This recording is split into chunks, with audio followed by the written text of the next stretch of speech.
Hello, and welcome back to The Sleepy Scientist. Wherever you're listening from tonight, whether you're nestled beneath heavy blankets, lying on a cool floor with a fan humming, or curled up like a sea snail in your favourite corner, I'm glad you're here. If you'd like, take a moment to let me know where you're watching from and what time it is where you are. It's always fascinating to know where our sleepy little corners of the world overlap. Before we begin, a gentle nudge. If you enjoy these long, relaxing, deep dives into science and nature, consider tapping that like button and subscribing. It really does help this cozy corner of YouTube grow. Plus, it gives the algorithm a nice warm cup of tea and tells it that this kind of content is worth sharing. Tonight, we're going to drift through the quiet, beautiful story of something we often overlook: sand. That soft crunch beneath your feet at the beach, the warm drift of dunes in distant deserts, the tiny grains clinging to your towel long after a summer swim. Each grain carries a story stretching back millions of years, shaped by fire, crumbled by ice, carried by rivers, and rearranged by the wind. Now, I'll say this carefully. I hope this video isn't too interesting. If you find yourself still awake at the end, wide-eyed and whispering, "Tell me more about quartz grain sorting," then I may have overdone it. But if you do stay awake, at least you'll come away a little wiser, and probably with a newfound respect for beach vacations. So breathe deeply, let your muscles relax, let the day fall away, and let's wander together through a story told not in pages or words, but in tiny grains, sculpted slowly by time. And just a small note before we begin. This video is for relaxation and educational purposes only. It is not intended as medical advice or a substitute for professional treatment. It begins deep beneath your feet, in a place where light cannot reach, where pressure builds in chandor, and temperatures soar beyond anything a human could ever endure. Down here, the earth is not still. It churns, pulses, and melts. This is where rocks are born, not in a moment, but in slow, molten flows and heaving shifts that take longer than human history can fathom. Every mountain you've ever seen, every cliff face or pebble or distant hill, began its journey in fire, water, or the relentless pressure of time. Let's start with igneous rocks, the original builders of the planet's crust. The word igneous comes from the Latin ignis, meaning fire. Fitting, really, because these rocks are the cooled remnants of magma or lava. When magma rises toward the surface and erupts as lava, it spills from volcanoes in fiery ribbons and cascades into landscapes like glowing syrup. But eventually the lava cools, hardens, and becomes rock. Basalt is one of the most common examples of this. You can find it paving the ocean floor, forming dramatic cliffs in Iceland, and creating eerie hexagonal columns like those at the Giant's Causeway in Northern Ireland. But not all igneous rocks form in such a dramatic way. Some stay hidden underground, cooling slowly over thousands or even millions of years beneath the surface. Because they cool slowly, crystals have time to grow larger, resulting in coarse-grained rocks like granite. Granite is the rock of kitchen countertops and ancient mountain roots, and it's one of the Earth's most durable materials. The quartz in it sparkles faintly, and the feldspar gives it that speckled pink or white hue. It is, quite literally, Earth's internal heat made solid. If igneous rocks are the fiery architects of the planet, then sedimentary rocks are the quiet storytellers. They form from the accumulation of material, sediment, over vast spans of time. Imagine a river winding through a valley. As it flows, it carries particles of rock broken off by wind, water, or ice. These particles travel downstream, settling in lakes, deltas, and the ocean floor. Over time, layer upon layer of sediment builds up: mud, silt, sand, bits of shell and bone. These layers are compacted under their own weight, and the pressure causes them to harden into stone. This process can take millions of years, and yet, in the end, you get rocks like sandstone, shale, and limestone. Sandstone is made almost entirely of quartz grains, compacted and cemented together. Shale comes from fine silt and clay, often forming in the quiet waters of ancient lagoons. Limestone, perhaps the most poetic of them all, is born from the skeletons and shells of marine organisms, tiny creatures drifting in warm, shallow seas long before humans appeared. What makes sedimentary rocks especially fascinating is their ability to preserve the past. They often contain fossils, which are essentially time capsules pressed between layers. A dinosaur's footprint, a fern leaf, a fish skeleton, all can be held in stone for tens of millions of years.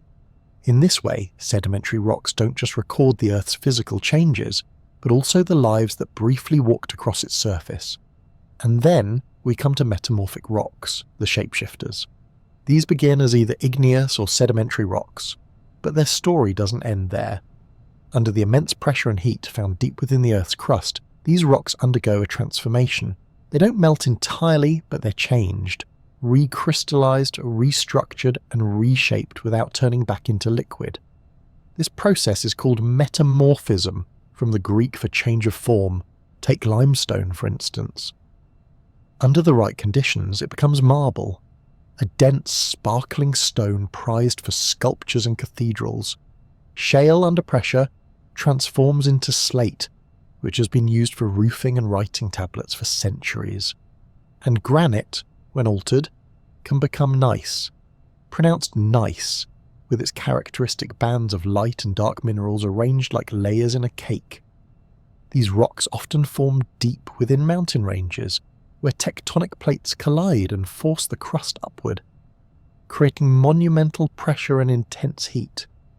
It's easy to think of rocks as static, as unmoving relics of time, but they are anything but still. The Earth's surface is a dynamic place. Tectonic plates shift and grind against each other. Volcanoes erupt. Oceans recede. Mountains rise and then crumble. And all of this movement continuously reshapes rock, cycling it through different forms. This endless transformation is known as the rock cycle. It's not a simple loop, but a vast web of processes that can send a rock on a journey lasting hundreds of millions of years. An igneous rock formed from volcanic lava might be weathered into sediment, pressed into a sedimentary layer, then buried and transformed into a metamorphic rock, only to be melted once more into magma and reborn entirely. The process has no beginning and no end. It is Earth's version of reincarnation, slow, powerful, and utterly indifferent to our human sense of time. If you could watch this process unfold in fast forward, the Earth would look like a living, breathing organism. Mountains would rise like bread in an oven, only to sag and collapse. Rivers would carve canyons with delicate persistence. Oceans would creep forward and retreat, leaving behind shells, bones, and layers of salt. And all the while, deep below, rocks would shift and fold and melt and reform, over and over again. The diversity of rocks on this planet is astonishing. There are rocks that formed before the first animals evolved, over 3 billion years ago, and they're still here. You could hold one in your hand, a piece of something older than complex life itself.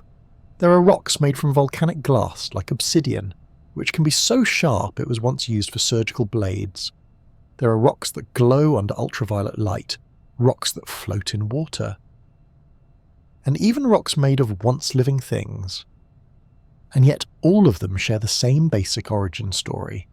They come from the Earth's inner workings, melted, compacted, or crushed into being. They are the memory of what came before, preserved in structure, texture, and mineral form.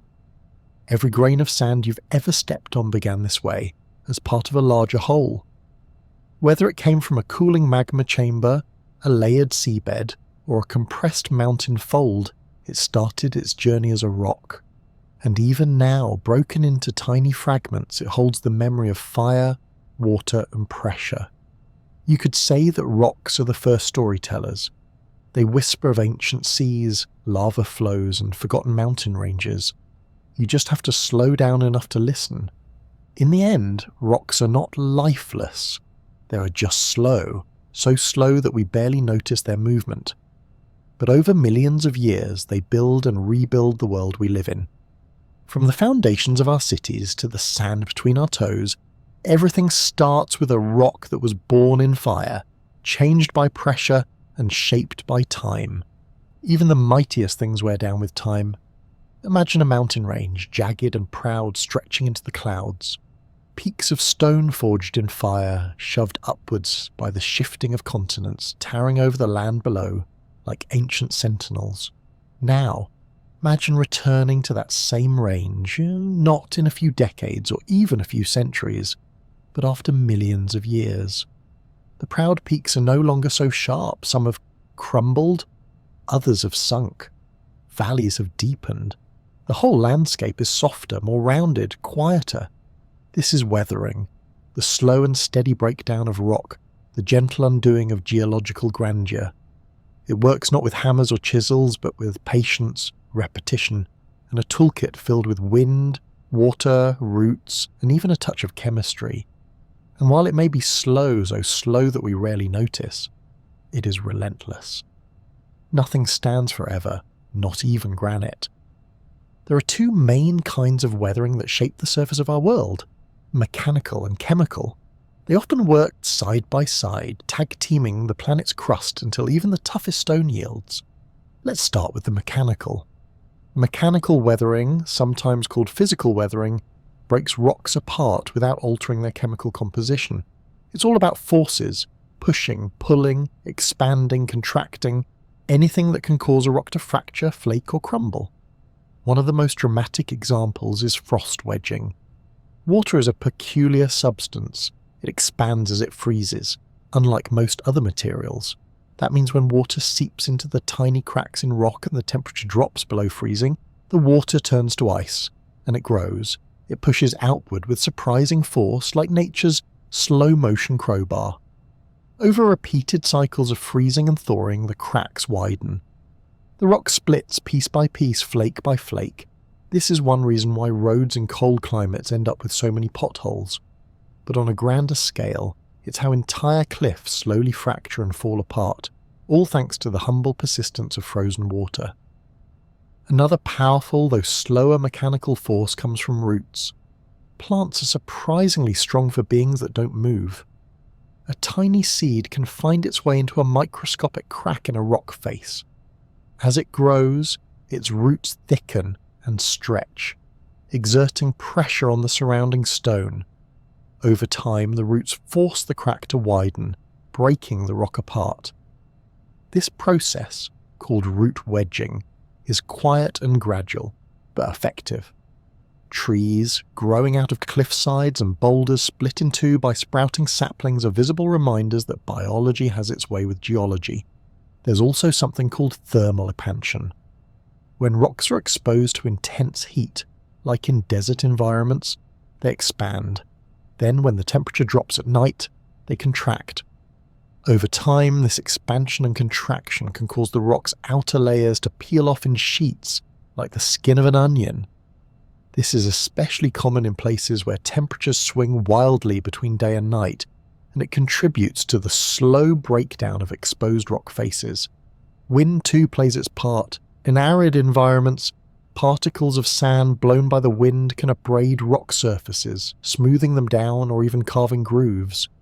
This isn't just theoretical. Some of the strange, sculpted rock formations found in deserts are a direct result of wind-driven sand wearing away the softer parts of the stone. Then there's gravity, never in a rush but always tugging downward.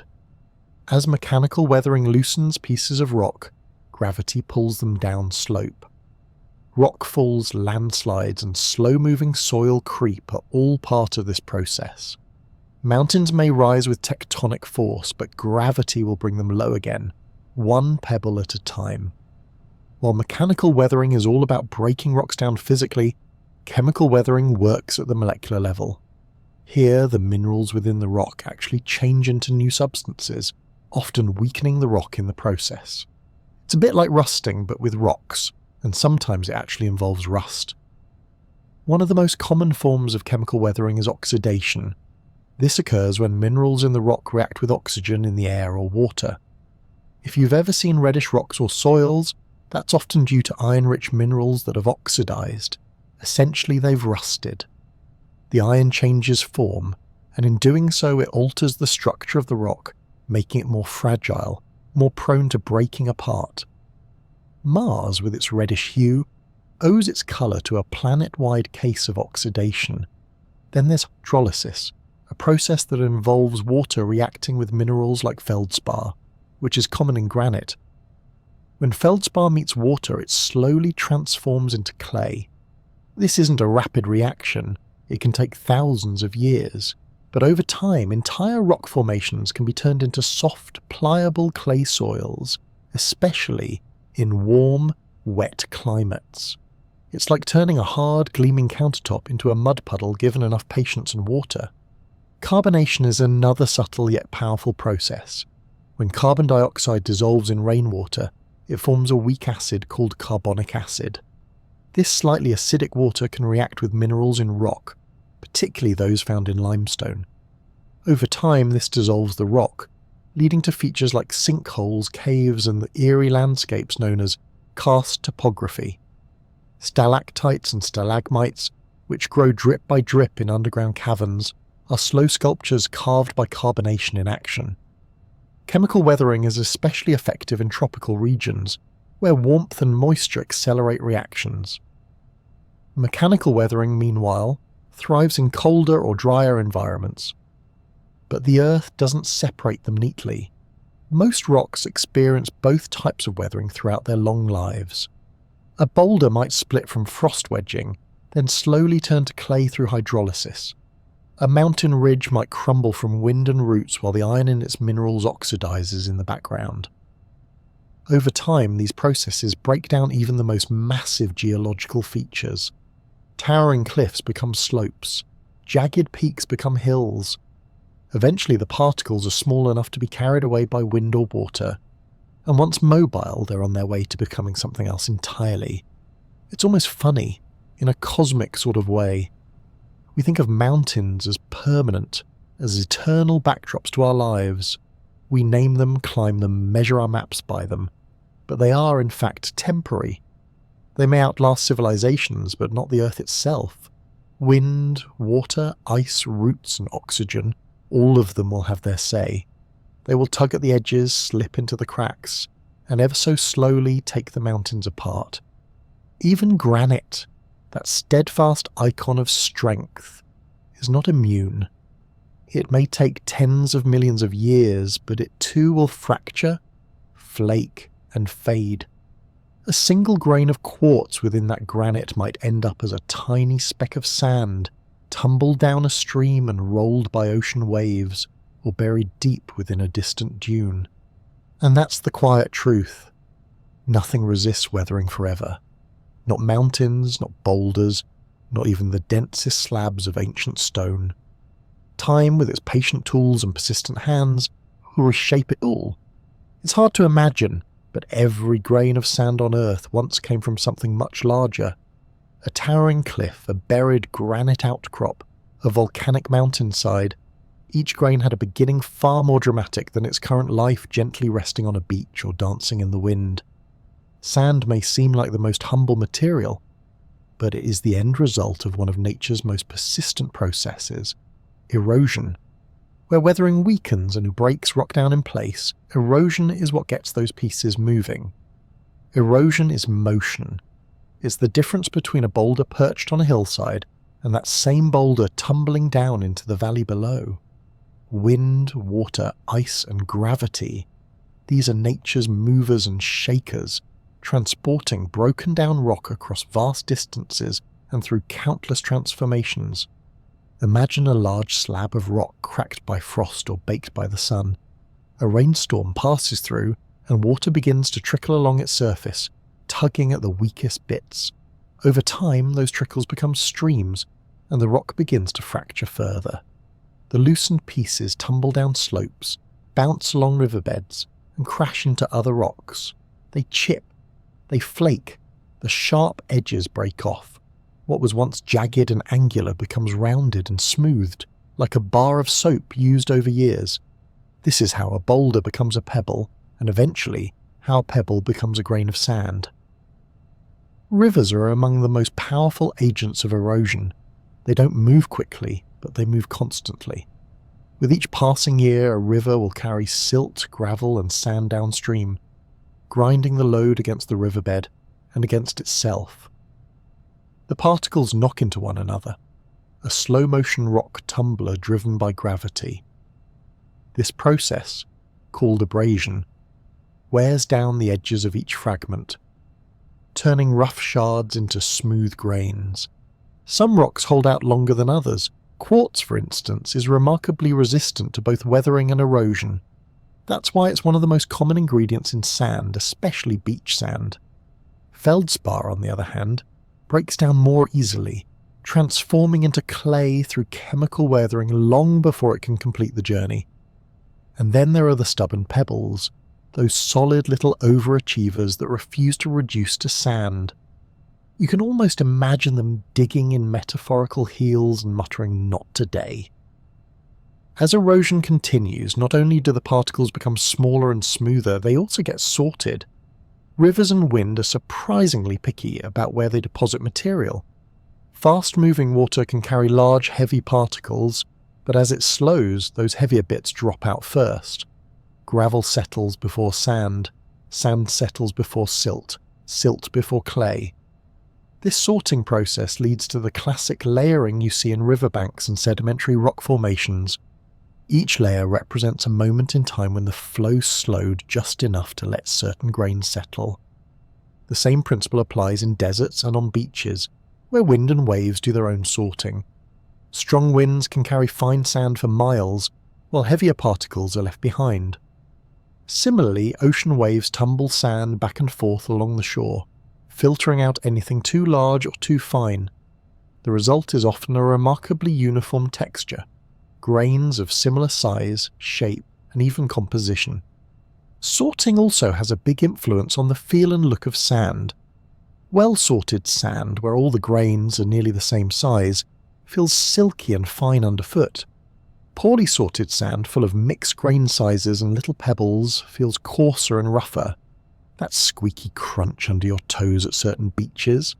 That's the sound of millions of rounded quartz grains rubbing together, each one shaped by centuries of tumbling. Sometimes erosion takes an express route. Landslides and flash floods can move enormous amounts of material in minutes, but most of the time, the process is painfully slow. A boulder might take thousands of years to travel a few kilometers, gradually breaking down along the way. A single grain of sand might take even longer to form. It's like nature is writing a novel, one chapter every few thousand years.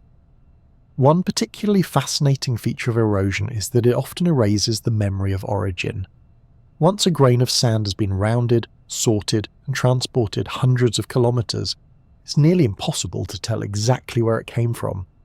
It could have started its journey in a mountain range now long eroded, or from the heart of a continent split apart by tectonic forces eons ago. It has no label, no passport, only its shape, size, and mineral content as clues. Despite its humble appearance, sand carries incredible geological information. Scientists can examine sand grains under a microscope and determine not only what minerals they contain, but also how far they've travelled and what kind of environment they passed through. Angular grains suggest a short trip, perhaps straight from a cliff face into a nearby stream. Rounded grains, on the other hand, have been on the road far longer, tumbled endlessly in water or blown across the land. Some of the most well-travelled sand in the world can be found in deserts like the Sahara. There, ancient rocks have been ground down and carried by wind over vast distances.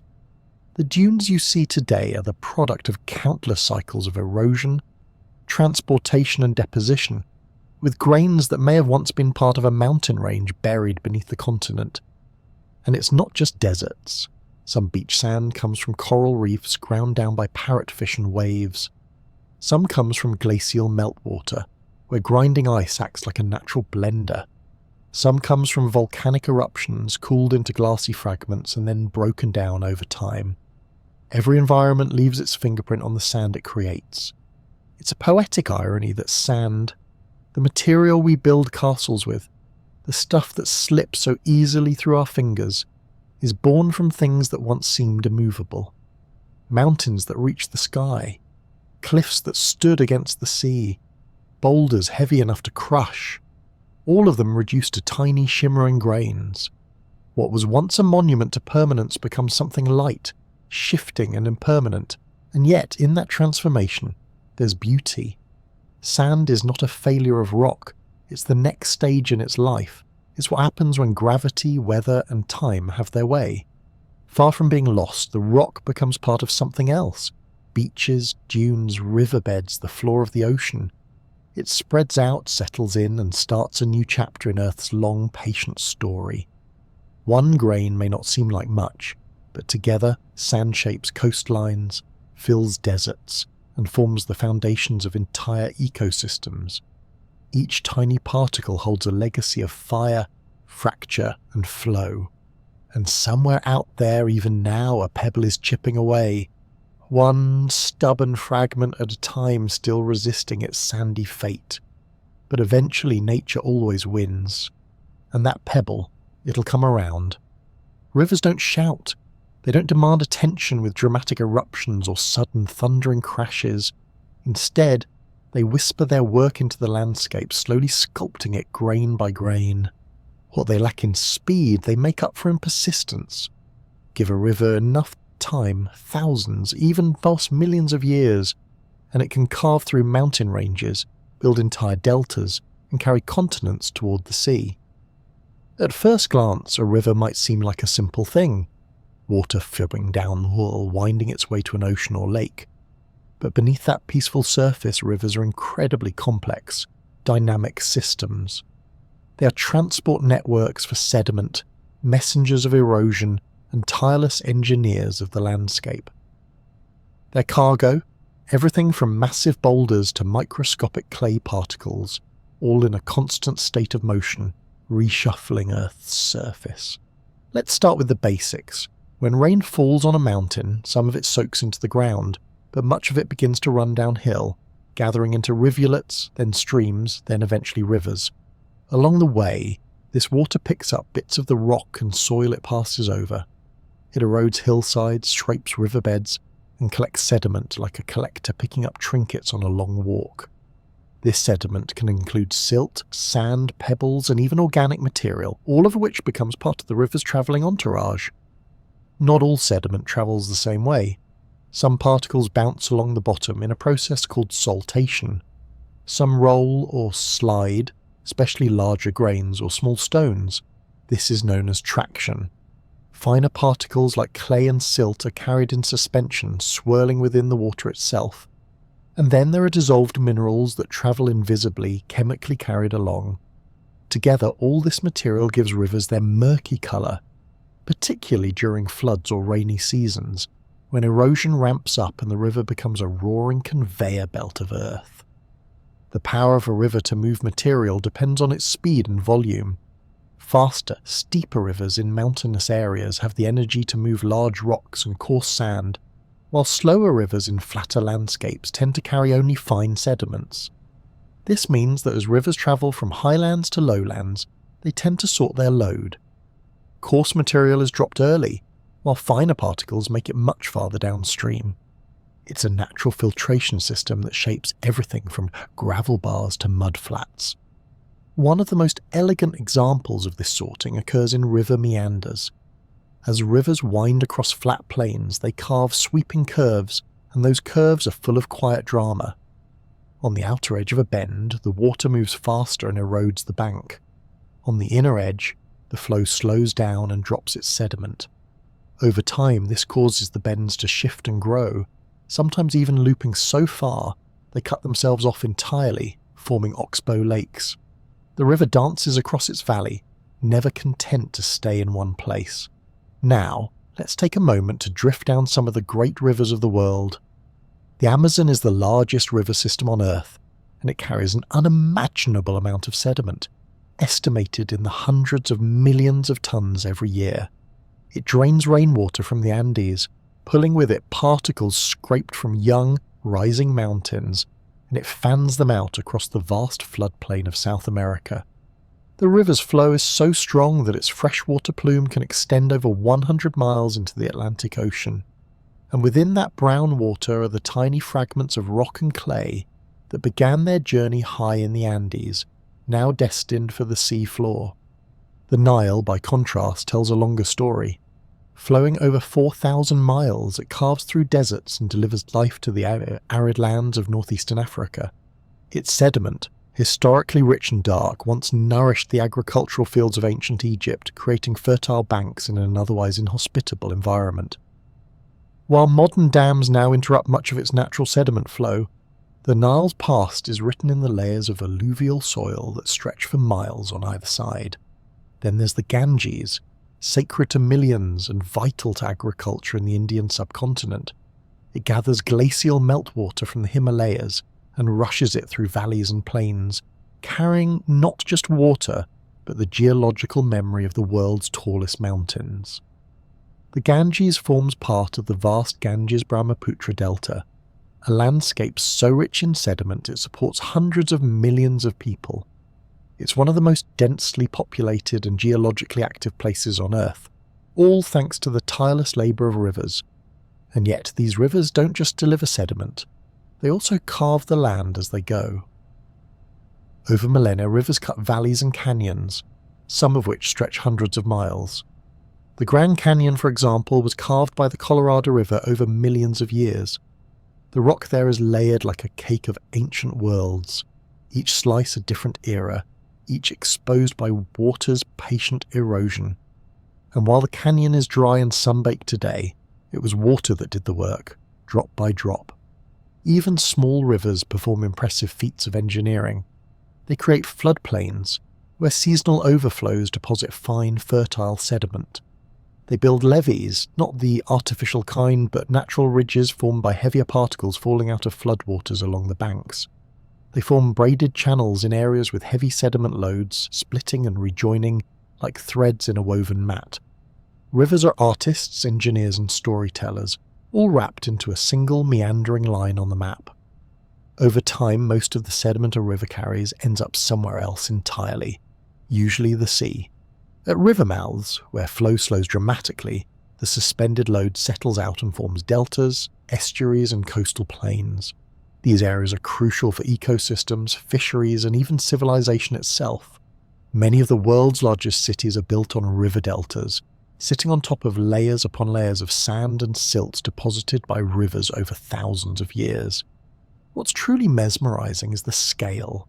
A single rainstorm in the mountains can send a pulse of sediment tumbling into a river. That material may take years to reach the ocean, but it will get there.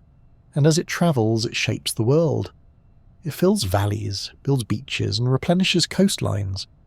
Without rivers, erosion would pile up in place, but with them, the broken pieces of the world are carried off, repurposed, and redistributed. And just when you think a river's job is done, it begins again. New rain falls, new particles are broken free. The cycle continues. The river never stops moving, even if you can't always see it working. A dry riverbed in summer might seem lifeless, but it's just waiting for the next rain to bring it back to life, to pick up where it left off, and to keep sculpting the planet in slow, deliberate strokes. For something as gentle as a flowing stream, rivers wield extraordinary power, not just in floods or rapids, but in their sheer persistence. They change the shape of continents without fanfare, etching their signature into the landscape one grain at a time, and through it all, they hum quietly to themselves, endlessly on the move, carrying the story of the land from its highest peaks to its deepest seas. Eventually, even the most energetic river must slow down. It can rage through mountains, carve valleys, twist across plains, but when it reaches the edge of the continent and meets the sea, the story changes. The slope flattens, the current eases, and the load it's been carrying, gravel, silt, and countless grains of sand, can no longer stay afloat. The river begins to let go. What follows is one of nature's most elegant acts of surrender, the creation of a delta. Deltas are where rivers unravel. Rather than ending abruptly, they split and branch like veins, spreading out across flat, low-lying land. With the energy drained from its flow, the river begins dropping off its sediment, building new land as it fans into the sea. The result is a lush, muddy, shape-shifting wedge that blends fresh water with salt, land with ocean, and soil with sand. It's part earth, part water, and entirely alive. The process is all about balance. A river enters the sea full of momentum and material. But the ocean has its own energy, waves, tides, and currents that push back. The river wants to build out, the sea wants to spread everything thin. The shape of the resulting delta depends on who's winning the argument. If the river dominates, you get a bird's foot delta like the Mississippi, with long finger-like projections poking into the Gulf of Mexico. If the tides take the upper hand, the delta becomes more rounded and fan-like, as seen in parts of Southeast Asia. If waves are the major players, they smooth and rework the edges, forming crescent shapes like those seen in the Nile Delta. But no matter the form, deltas are built by sediment, layer upon layer of sand, silt and clay away dropped as the water loses its grip. The coarser materials settle out first. Sand often falls near the mouth of the river, forming sandy shoals and barrier islands. Finer silt and clay are carried farther into the estuary or delta plain, where they create muddy flats and fertile wetlands. These zones are biological gold mines. Estuaries, the tidal, brackish zones between river and sea, are among the most productive ecosystems on Earth. Nutrients from the land mix with tidal flows, creating feeding grounds for fish, birds, crustaceans, and a whole host of microscopic life. Salt marshes and mangrove forests thrive here, their tangled roots trapping sediment and anchoring the ever-shifting land. But behind all this ecological abundance is an army of grains, most of them unseen. Sand plays an unsung role, forming the physical structure of barrier islands and anchoring the shores of the delta. It may not carry nutrients like silt, but its stability is crucial. Where sand accumulates, land can grow. Where it's lost, erosion sets in. The journey from river to beach often runs through a delta or estuary. But sand has other pathways too.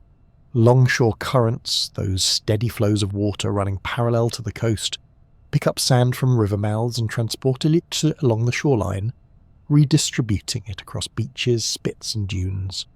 Waves crash and pull tide by tide, dragging sand in and out like the breath of the ocean. Over time, the grains come to rest along the shore, tumbled smooth by water and wind. They pile up in quiet arcs where the sea laps gently. This is where sand begins its most familiar chapter, the beach. Beaches are fascinating contradictions. They seem simple, just sand and water, but they're the product of a complex dance between geology, hydrodynamics, and seasonal rhythms. Each beach is shaped by the materials available, the energy of the waves and the local geography. A steep beach with coarse grains speaks of strong surf and fast-moving water. A wide, flat, sugary soft beach hints at gentle tides and well-sorted sediment carried from afar. Many beaches are made almost entirely of quartz thanks to its durability. Other minerals tend to break down or dissolve, but quartz hangs in there, bouncing from mountain to river to shore with its internal structure still intact.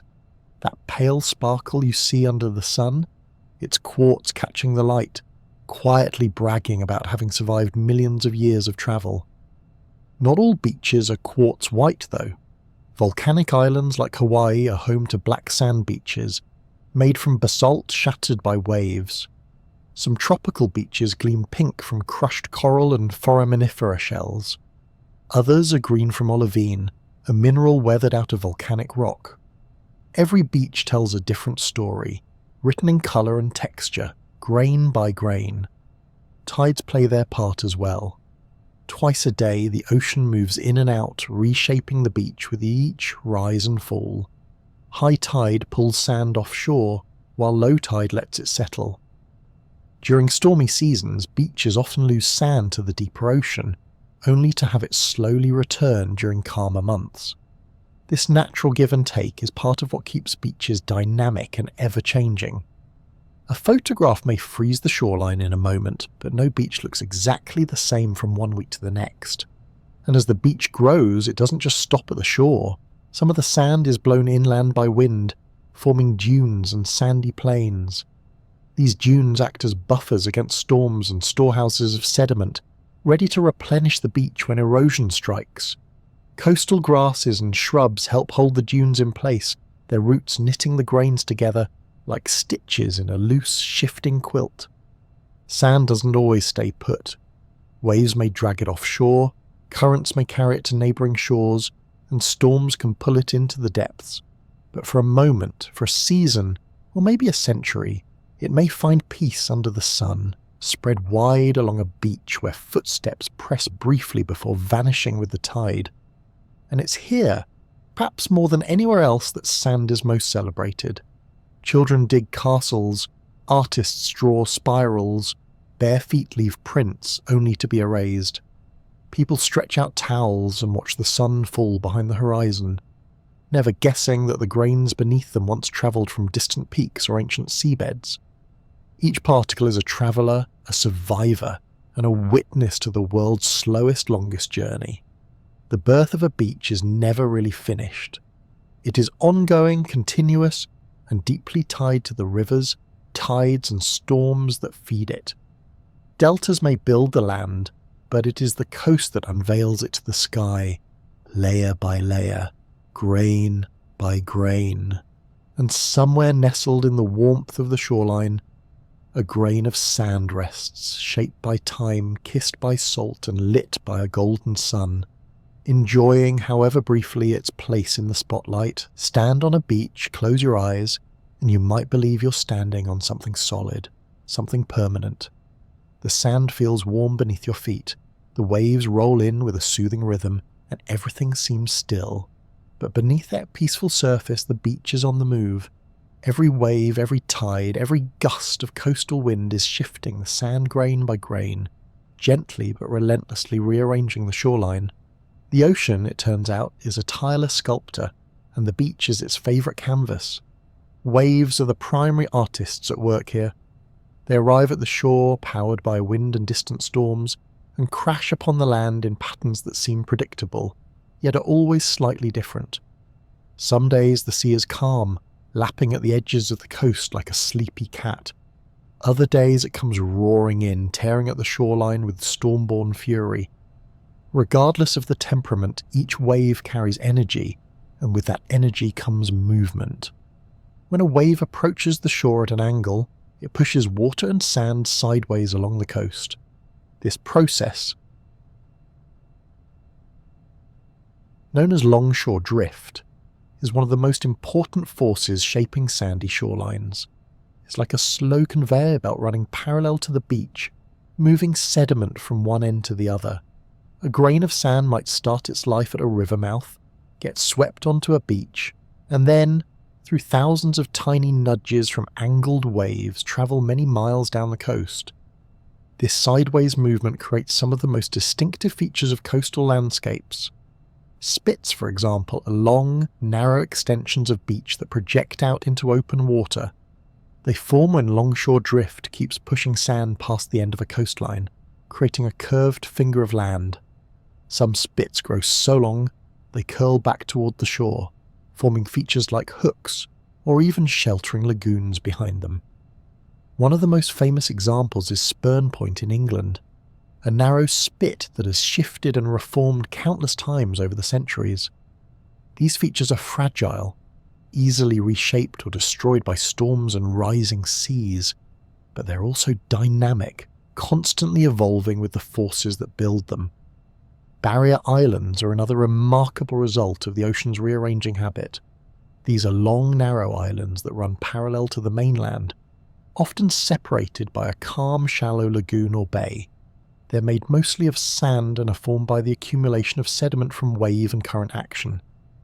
Barrier islands act like shields, absorbing wave energy and protecting the coastline from erosion. Despite their usefulness, they're not anchored to anything solid. They shift constantly, migrating landward or seaward depending on the balance of sand supply, sea level, and storm activity. Some barrier islands move several meters each year. It's a bit like trying to build a house on a moving sidewalk. nature never stops adjusting the terrain. This constant reshuffling might sound chaotic, but it's incredibly well organised in its own way. The direction and strength of wave action, the shape of the coastline and the slope of the seafloor all contribute to how and where sand gets moved. For example, on the Atlantic coast of the United States, longshore drift typically moves sand southward, feeding the Carolina Barrier Islands and shaping Cape Cod's long curving arm.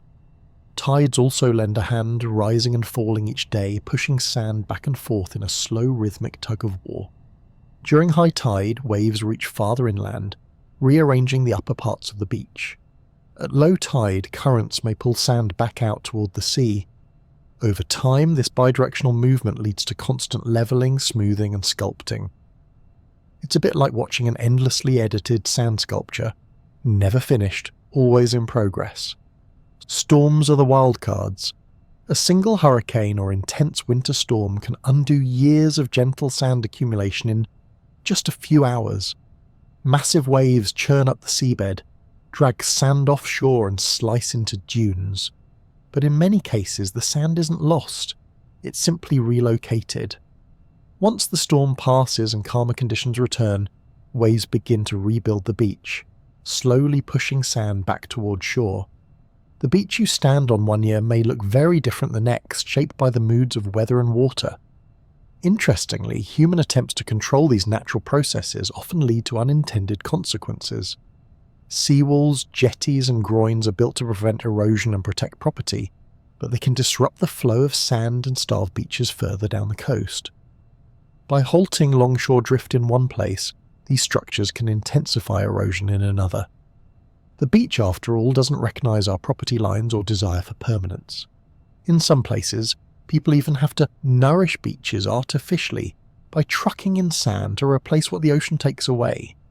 This is often done in tourist-heavy areas, where a wide beach is a valuable commodity, but even imported sand is eventually taken by the sea. It's a temporary fix at best, like sweeping a floor in the middle of a windstorm. Despite all this movement, beaches can feel like the epitome of stillness. People come to relax, to nap, to watch the tide go out. But the sand underfoot never really rests.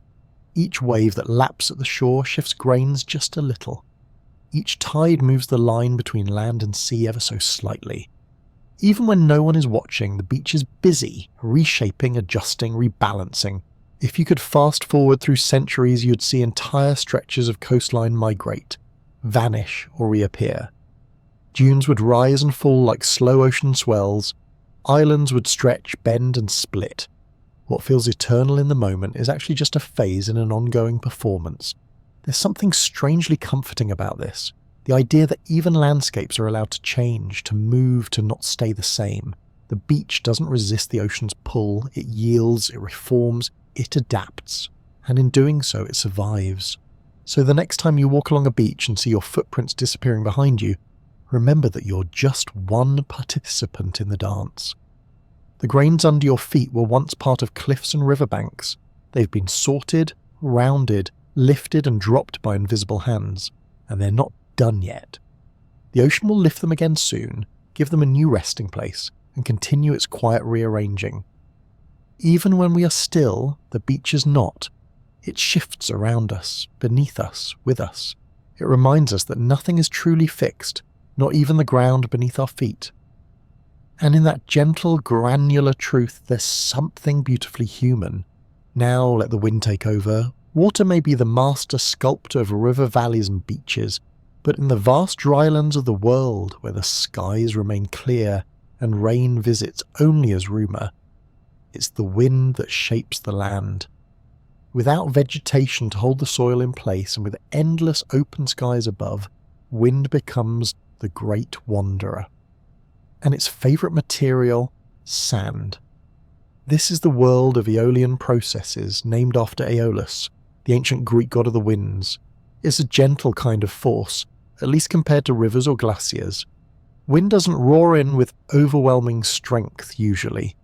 It whispers, nudges, teases, but give it time and it can move entire landscapes.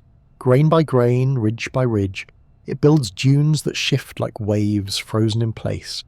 Sand becomes not just the product of erosion, but but a material in motion, a restless dancing sea of particles. Unlike water, wind has no hands to carry heavy loads. It's selective, choosing only the lightest, smallest grains that can be lifted into the air or pushed along the ground.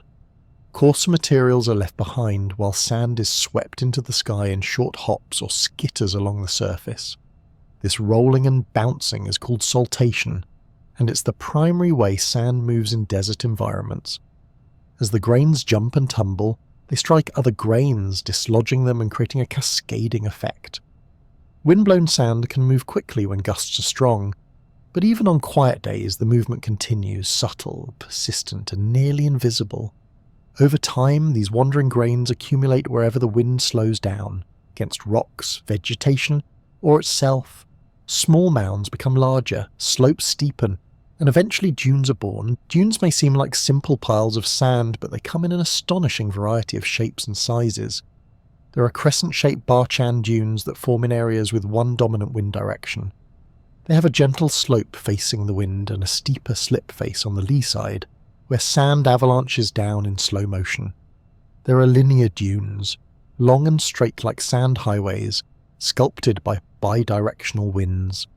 Star dunes rise like great pyramids, with multiple arms radiating from a central peak, often found in places where wind directions shift frequently. And then there are parabolic dunes with arms that trail downwind, often stabilized by bits of hardy desert vegetation. Some dunes are small enough to walk over in a few minutes, others stretch for miles, rising hundreds of feet into the sky. The largest dunes in the world can be found in places like the Namib Desert in the southern Africa, where sand mountains tower over the horizon in shades of burnt orange and gold. They are not just hills of sand, they are moving monuments to wind's quiet persistence. The Sahara Desert offers a vast and varied showcase of Aeolian artistry.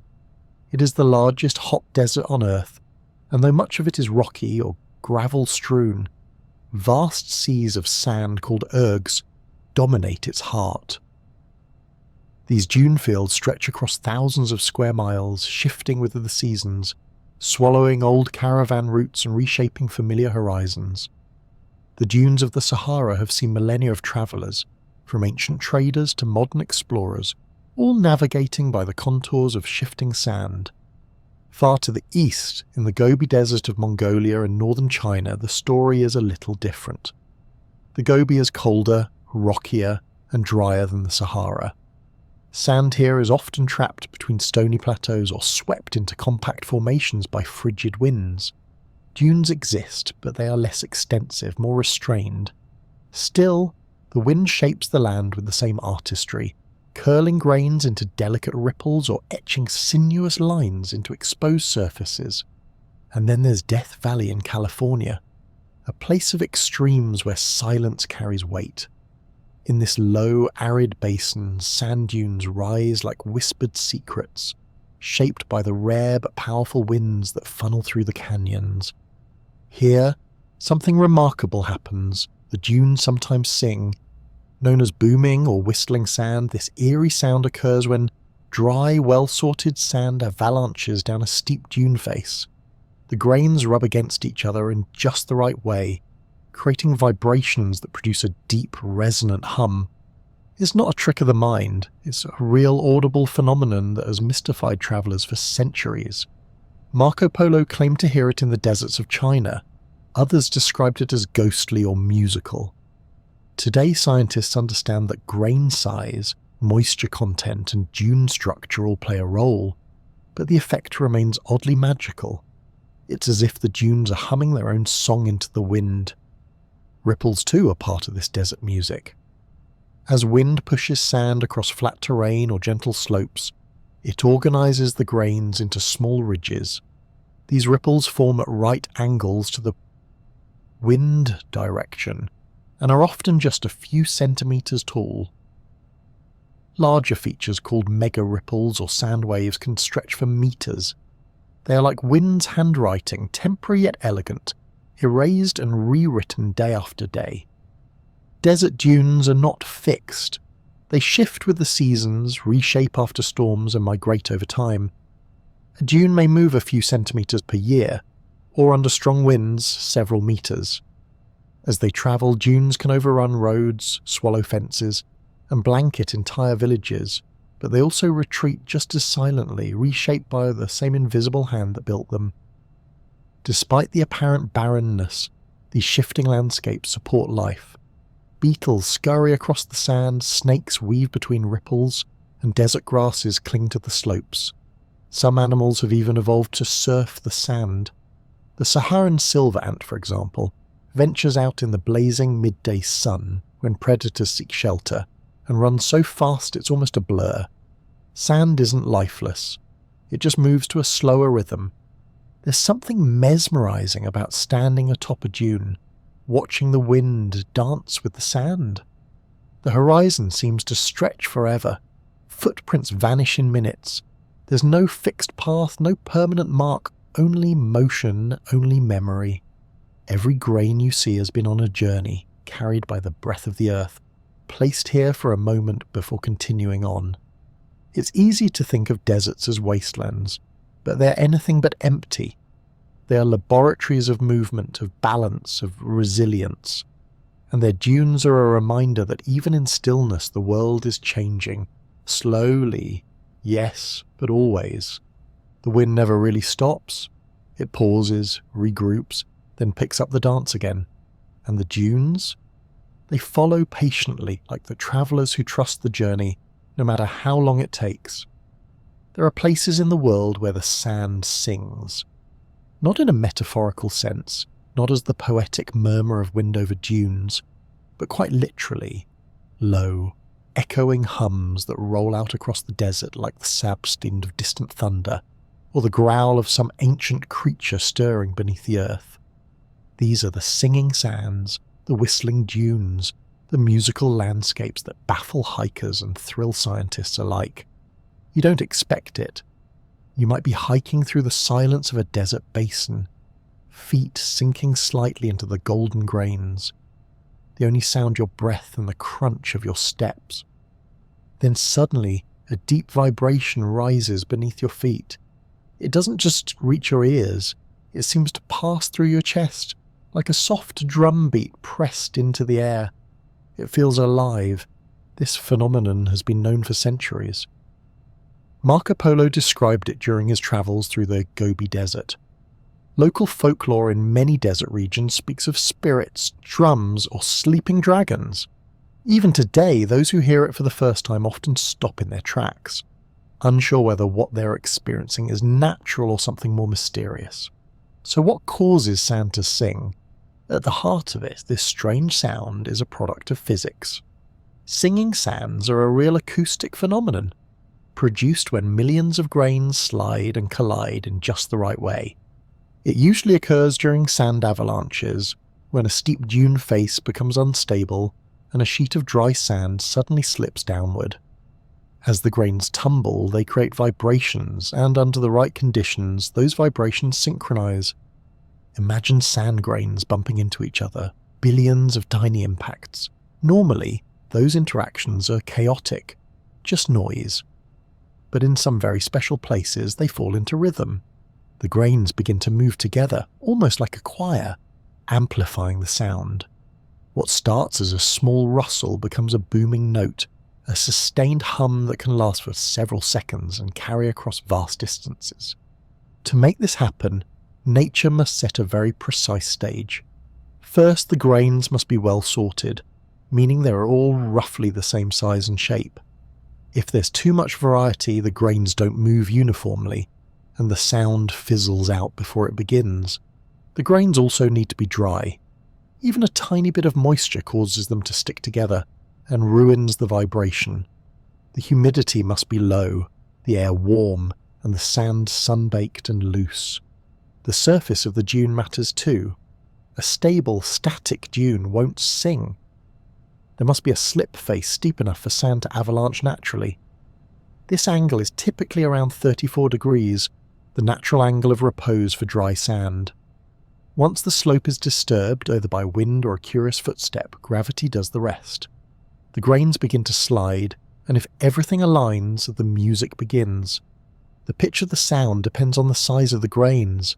Smaller grains tend to produce higher frequencies, like a soft hiss or squeal, while larger grains create deeper, thunder-like tones. The volume can be startling. Some dunes produce sounds as loud as 90 decibels, comparable to a passing motorcycle. But the sound doesn't feel harsh. It's deep, velvety, almost soothing, more vibration than a noise. Some dunes produce a steady tone, while others pulse in short bursts. Some hum like a didgeridoo, others emit more of a croak or bark. The variability is part of the allure. No two singing dunes are quite the same, and even the same dune may sound different from day to day, depending on moisture, temperature, and recent activity. Where in the world can you hear these curious sounds? A number of locations are known for their musical dunes. One of the most famous is in Badainjian, China, home to some of the tallest sand dunes on Earth. The dunes there produce booming notes that locals once believed to be voices of the gods. In Iran, near the Lut Desert, dunes have long been known to emit loud, eerie calls under the midday sun. In North America, Death Valley's Eureka dunes are perhaps the best known for this. When the sand is just right, dry, fine and sunlit, an avalanche down the slip face will produce a deep, resonant boom that echoes off the valley walls. The Kelso dunes, further south in California's Mojave Desert, are also known to sing under the right conditions. And in Morocco, the Erg Chebi dunes have been known to hum when the desert wind blows strong across their flanks. But even in these famous places, the phenomenon is elusive. You might visit on a dry, hot day and hear nothing. Then, with a shift in wind or the gentle collapse of a ridge, the dunes suddenly come alive. It's a kind of natural performance that happens only when the world is exactly ready. An acoustic coincidence made possible by patience and precision. For scientists, singing sand remains an area of active research. Laboratory experiments have tried to replicate the sound using controlled slides in dry boxes.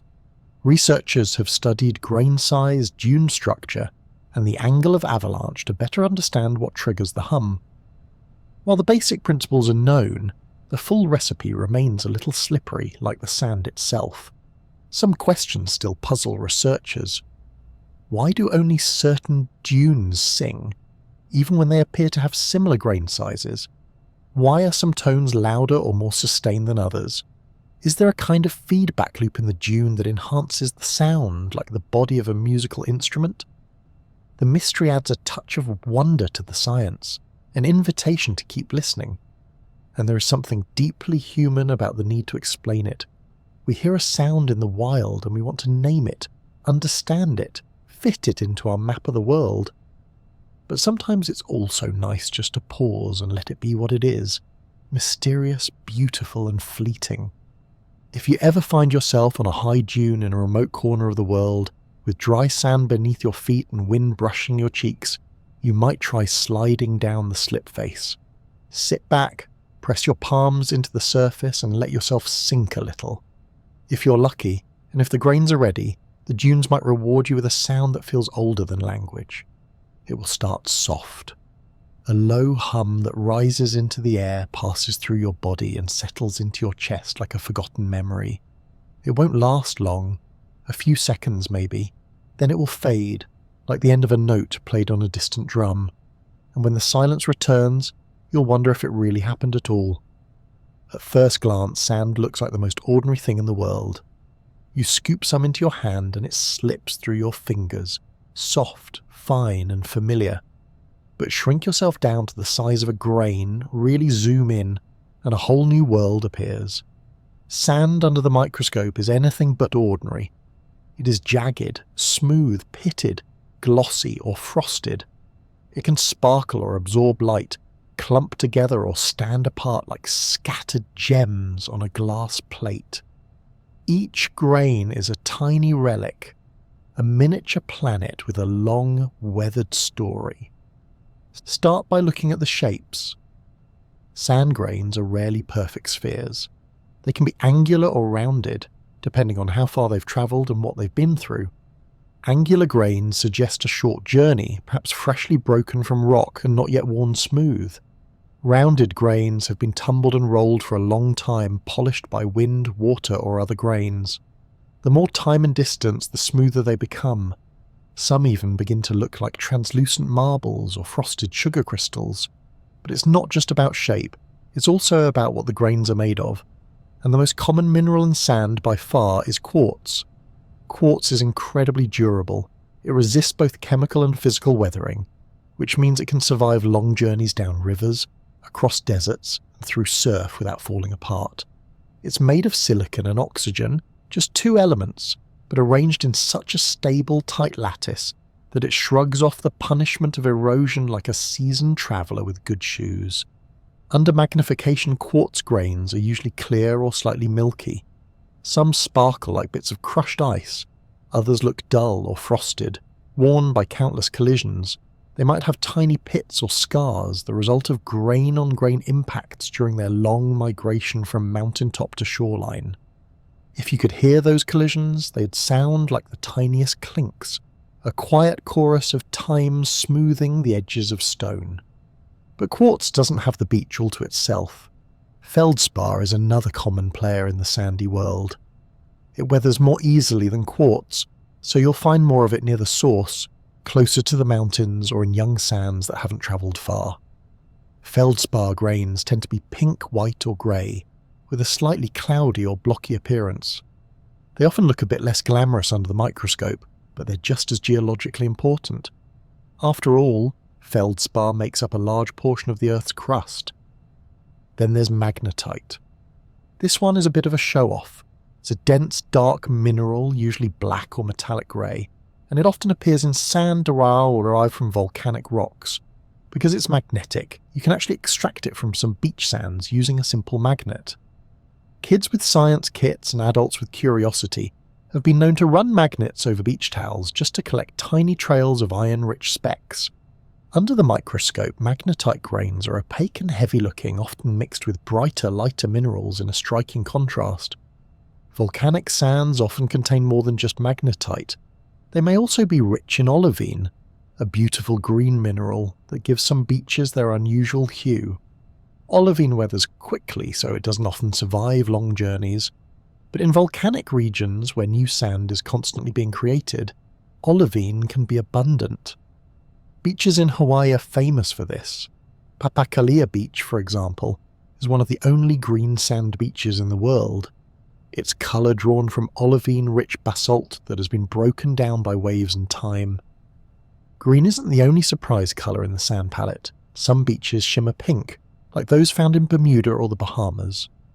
This hue comes not from minerals, but from microscopic shells of foraminifera, tiny marine organisms with reddish-pink skeletons made of calcium carbonate. When they die, their shells accumulate and mix with the sand, giving it a soft blush that seems almost impossible until you see it in person. Then there are black sand beaches, which are more common in volcanic areas. These sands are made from rapidly cooled lava, broken down into sharp glassy fragments. They're rich in basalt, magnetite and other dark minerals. Standing on a black sand beach with the surf foaming against the inky shoreline feels like stepping into a monochrome dreamscape. And just like their lighter cousins, each grain still holds a story, only it begins in fire instead of frost. Some sands are nearly pure white. These are typically made of calcium carbonate from crushed coral and shell fragments. They're common in tropical regions with coral reefs where fish, waves and boring organisms grind down reef material into sand. Parrotfish in particular play an important role in this process. As they chew algae off coral, they also consume bits of calcium carbonate skeleton. What they don't digest becomes sand. Yes, essentially fish-processed coral. One parrotfish can produce hundreds of pounds of sand in a single year. That soft white beach you're lying on, it may have passed through a few parrotfish first. Coral sands look very different under a microscope. Instead of the smooth grains of quartz or the cloudy bits of feldspar, coral sand grains are jagged, porous and often intricately patterned. You might see tiny spirals, branching structures, or honeycomb textures, remnants of the living organisms they once supported. They are like tiny fossils scattered across the beach in overwhelming numbers. Even more exotic sands exist in corners of the world where geology meets chemistry in unique ways. In Bermuda, some sands glisten with flecks of red due to the presence of garnet. In parts of Australia, you can find zircon grains that are billions of years old, older than multicellular life. Some beaches are sprinkled with shell fragments, bits of glassy quartz, or even tiny bits of tumbled obsidian. Each location offers a slightly different blend, a custom recipe written by the landscape itself. Sand grain texture also tells a story. Smooth, rounded grains have been tumbled through rivers or surf zones, worn down over time. Angular, pitted grains might have blown through the desert, etched by wind-blown dust in the dry heat of Aeolian transport. Some grains show conchoidal fractures, like broken glass. Others look battered, bruised, or beautifully polished. Scientists studying sand under microscopes can determine its origin, its mineral makeup, and even how far it's travelled. It's like forensics for geology. A single grain might suggest a nearby granite outcrop or hint at an ancient volcanic eruption. By analysing the mineral mix, researchers can reconstruct erosion patterns, track sediment transport, and even identify past climates. And you don't need a laboratory to enjoy this world.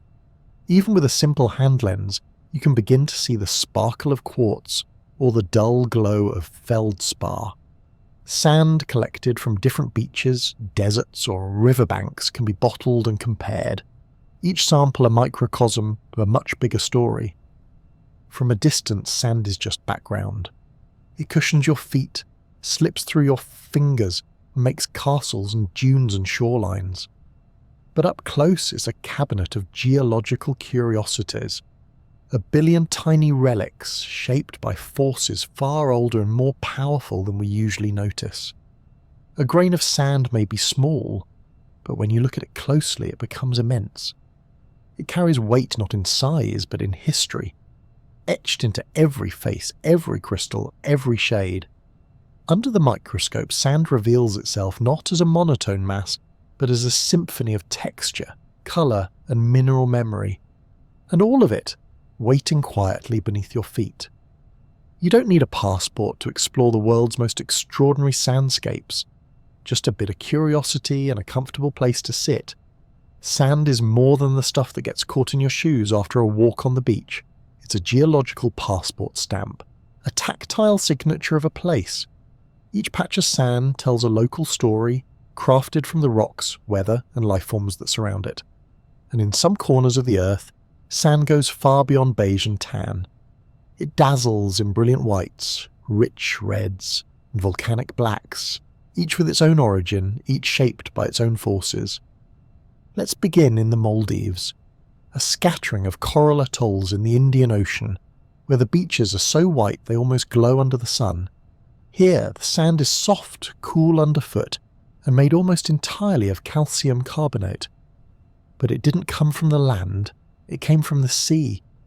These beaches are built from coral and shell fragments, ground down by waves and by the busy mouths of parrotfish. Yes, much of the sand in the Maldives has passed through fish. Parrotfish nibble at coral to eat the algae that grows on it. In the process, they scrape off bits of coral, chew it up, and excrete it as sand. One parrotfish can produce hundreds of pounds of sand each year. Multiply that by entire schools, and you've got enough for some very luxurious shorelines. The sand here is incredibly fine and nearly pure white, reflecting sunlight so well that the beaches remain comfortable to walk on even in the hottest part of the day. The clarity of the water combined with the brilliance of the sand creates that signature turquoise glow, and because there's little in the way of heavy minerals or coarse grains, the sand behaves more like sifted flour than gritty sediment. Now trade that dazzling white for deep crimson. We're heading to the Namib Desert, where some of the oldest sand dunes in the world rise like rusted waves along the western edge of southern Africa.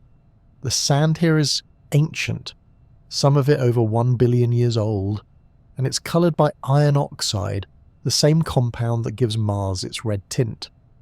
These dunes, shaped by wind and time, are often so tall they cast shadows that stretch for kilometres across the desert floor. The most iconic among them is Dune 45, a sinuous ridge that rises sharply against the morning sky, glowing orange as the sun climbs. Climbing to the top is no easy feat.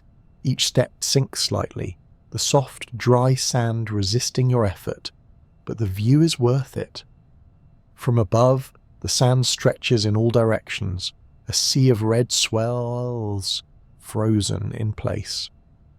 These dunes are constantly moving, though slowly. The wind shapes and reshapes them, smoothing their edges, shifting their crests, giving the impression that the desert is breathing. Despite the harshness, life exists here. Beetles collect water droplets on their backs. Oryx navigate the dunes in search of shade and sparse vegetation. And the sand itself holds traces of ancient rivers and long-lost ecosystems buried beneath the surface. The Namib is not just a desert, it's a museum of geological time, etched in red grains and wind-carved ridges. From Africa, drift west across the Atlantic to South America's Lençóis Maranhenses in Brazil. At first glance, it doesn't seem real. Miles of white dunes undulate like a minimalist painting, sweeping arcs of sand interrupted by pools of bright blue fresh water. These lagoons form during the rainy season, when the dunes capture and hold rainwater in natural basins, creating an otherworldly landscape where it looks like the Sahara took a dip in the tropics. The sand here is primarily quartz, carried by rivers and blown inland by strong Atlantic winds. The constant interplay between rain, sand and wind creates a seasonal miracle, dry and surreal in the dry season, dreamlike and lush when the water fills the low spots. It's one of the few places on Earth where you can swim between dunes, the heat of the sand giving way to cool, crystalline water just a few steps away. Now continue west across the Pacific to Hawaii, where sand takes on its darkest, most dramatic form. The beaches here are often born of fire, black sand made from volcanic basalt. When lava reaches the ocean, it cools rapidly and shatters into tiny fragments, some of which wash ashore to become striking black beaches. Penalhu Beach on the Big Island is perhaps the most famous. Here, jet black sand lies in stark contrast to the foamy white surf and the bright green of coconut palms swaying overhead. It's coarse, a little crunchy underfoot, and rich in magnetite and other heavy minerals. Sea turtles often nest in this dramatic setting, hauling their bodies over the dark shore to lay eggs in the volcanic warmth. But Hawaii also surprises with its variety. At Papakalea, near the southern tip of the Big Island, you'll find green sand, a rarity in the world. This colour comes from olivine, a mineral abundant in the volcanic rock of the nearby cinder cone. The grains glitter in the sun, a blend of olive and gold, like crushed emeralds spread across the coast. It's one of only a handful of green sand beaches in the world, and reaching it requires a long hike through wind-blown hills and lava fields. Further north in Iceland, beaches like Reynisfjara showcase black sand in dramatic fashion. Towering basalt columns rise behind the shore, while crashing Atlantic waves sculpt the coastline. The sand here is gritty and cold, a reminder of the volcanic forces that continue to shape the island. It's not the place for sunbathing, but it is a place for awe. Of course, not all stunning sands are remote or exotic. Pink Sand Beach in the Bahamas glows with a warm blush thanks to crushed coral and the remains of foraminifera, tiny marine creatures with red shells. On Scotland's west coast, you'll find white sand beaches rivaling any tropical postcard, framed by turquoise waters and wind-swept heather. In the American Southwest, the dunes of White Sands National Park shimmer bright white, composed almost entirely of gypsum, a mineral that is rarely found in sand form because it dissolves in water. But here, in the dry Tularosa Basin, it persists, forming the largest gypsum dune field in the world. No matter the colour or location, sandscapes evoke a sense of stillness and motion all at once. They are shaped by powerful forces, volcanoes, rivers, waves, wind, and yet they feel peaceful, even meditative. You can walk for hours across a dune field or sit quietly by the sea, and the sand will simply be there, shifting a little, warming your skin, catching the light. Just so. Each type of sand carries the signature of its environment. White sand tells of coral reefs and gentle tides. Red sand speaks of oxidized iron and time-worn deserts. Black sand whispers of fire and cooling lava. Green sand hints at deep earth minerals brought to the surface by violent birth. And pink sand, delicate and rare, is the product of life and death in the shallow sea. These are not just colours and textures, they are geological fingerprints. The world writes its history in sediment, and the sand beneath your feet is a chapter waiting to be read. You can travel continents by looking closely at a handful of grains, and all you have to do is sit still, maybe wiggle your toes a bit, and let the sand tell its story. Take a stroll along a quiet beach and everything might seem still. The sand feels smooth, the air salty, the waves roll in and out with a rhythm that feels timeless. But what you can't see, what lies just beneath your feet, is a whole bustling world of creatures going about their day, or night, or some strange cycle in between. Because while sand may appear empty, it's actually a thriving habitat packed with some of the most overlooked residents on Earth. Welcome to the world of interstitial life. That's the scientific term for the living things that make their homes between the grains of sand. These tiny organisms spend their entire lives slipping between particles, navigating a labyrinth of microscopic alleyways, no bigger than the gap between one quartz grain and the next. It's the kind of place that doesn't show up in postcards or tourist brochures, but if you had the ability to shrink down to the size of a grain yourself, you'd see a vibrant and surprisingly active ecosystem beneath the soles of your feet. Let's start with the meofauna, a wonderfully obscure word that refers to animals that are smaller than 0.5 millimeter, but still complex and multicelled. They're not bacteria or protozoa, they're tiny worms, crustaceans and other invertebrates, and they live full lives in the spaces between sand grains. You won't spot them with the naked eye, but under a microscope, they appear like creatures from a science fiction film, transparent, wriggling and absolutely alien.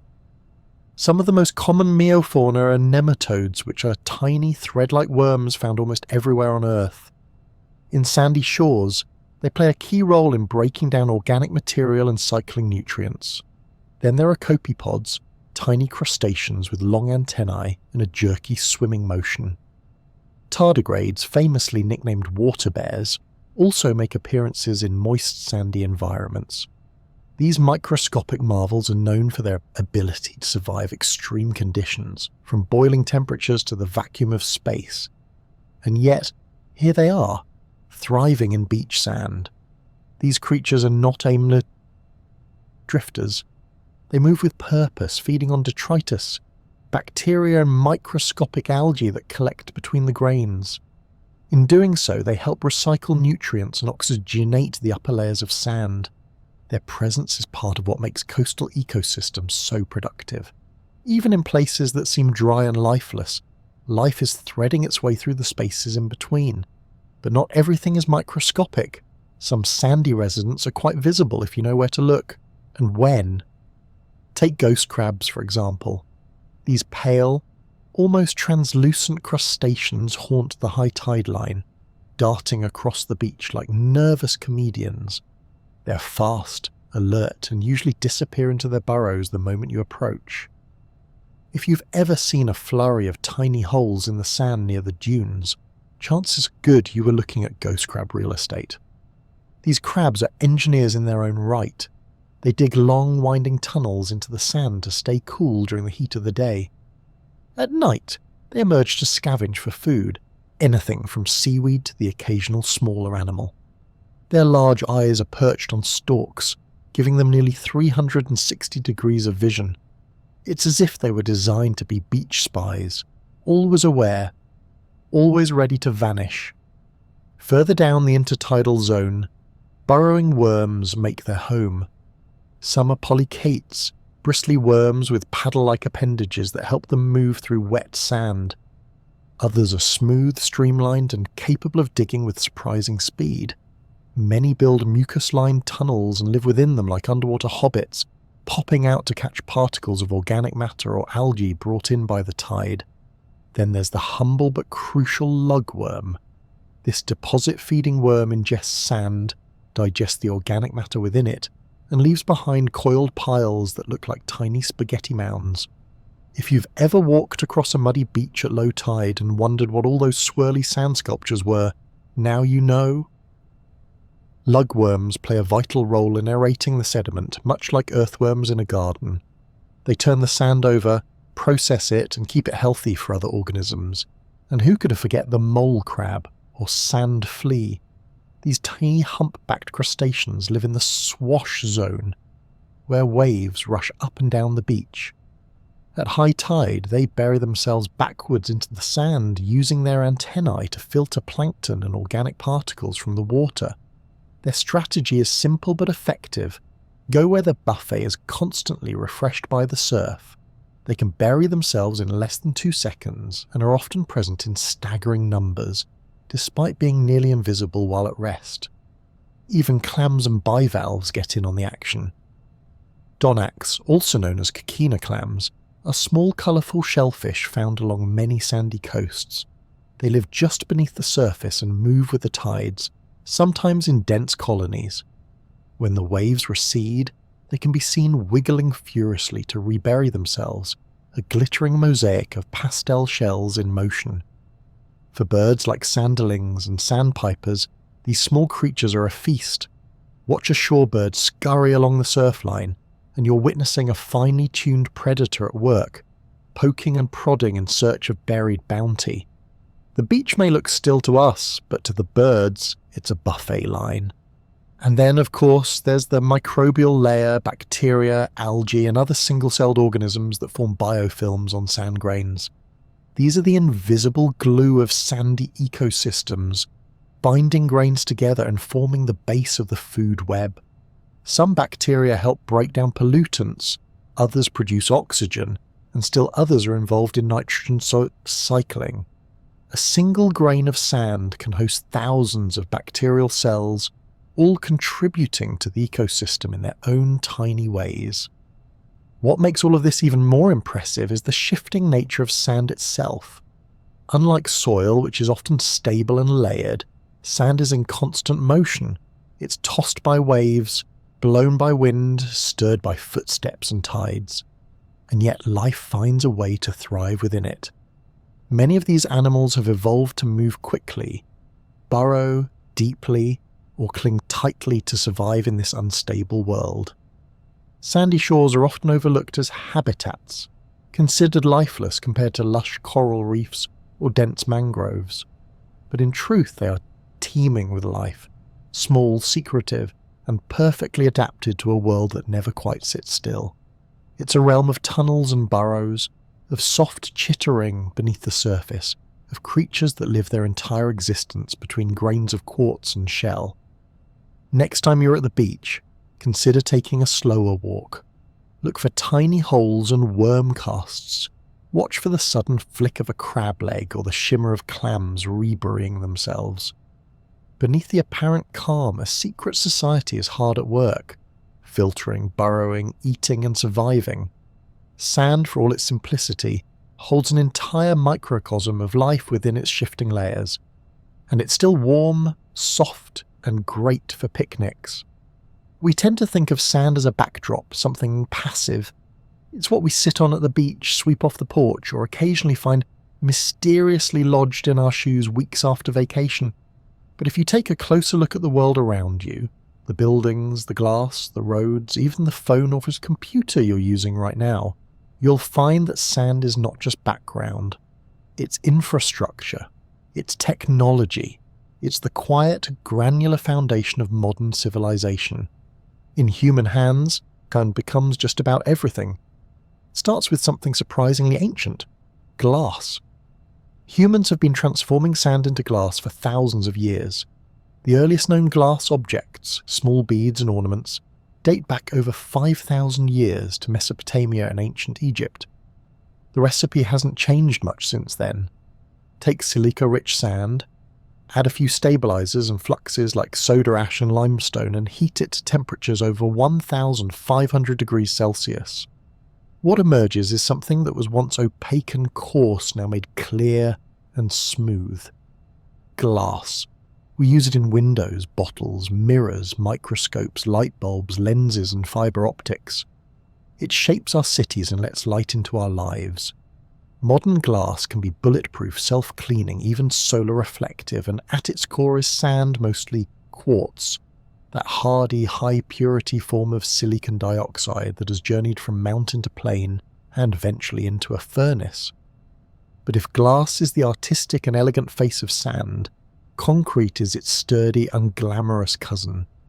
Concrete is, quite literally, what cities are made of. Highways, bridges, dams, tunnels, buildings and sidewalks, all of them rely on concrete, and concrete relies on sand. The mixture consists of cement, water and aggregates like gravel, and, you guessed it, sand. Not just any sand will do.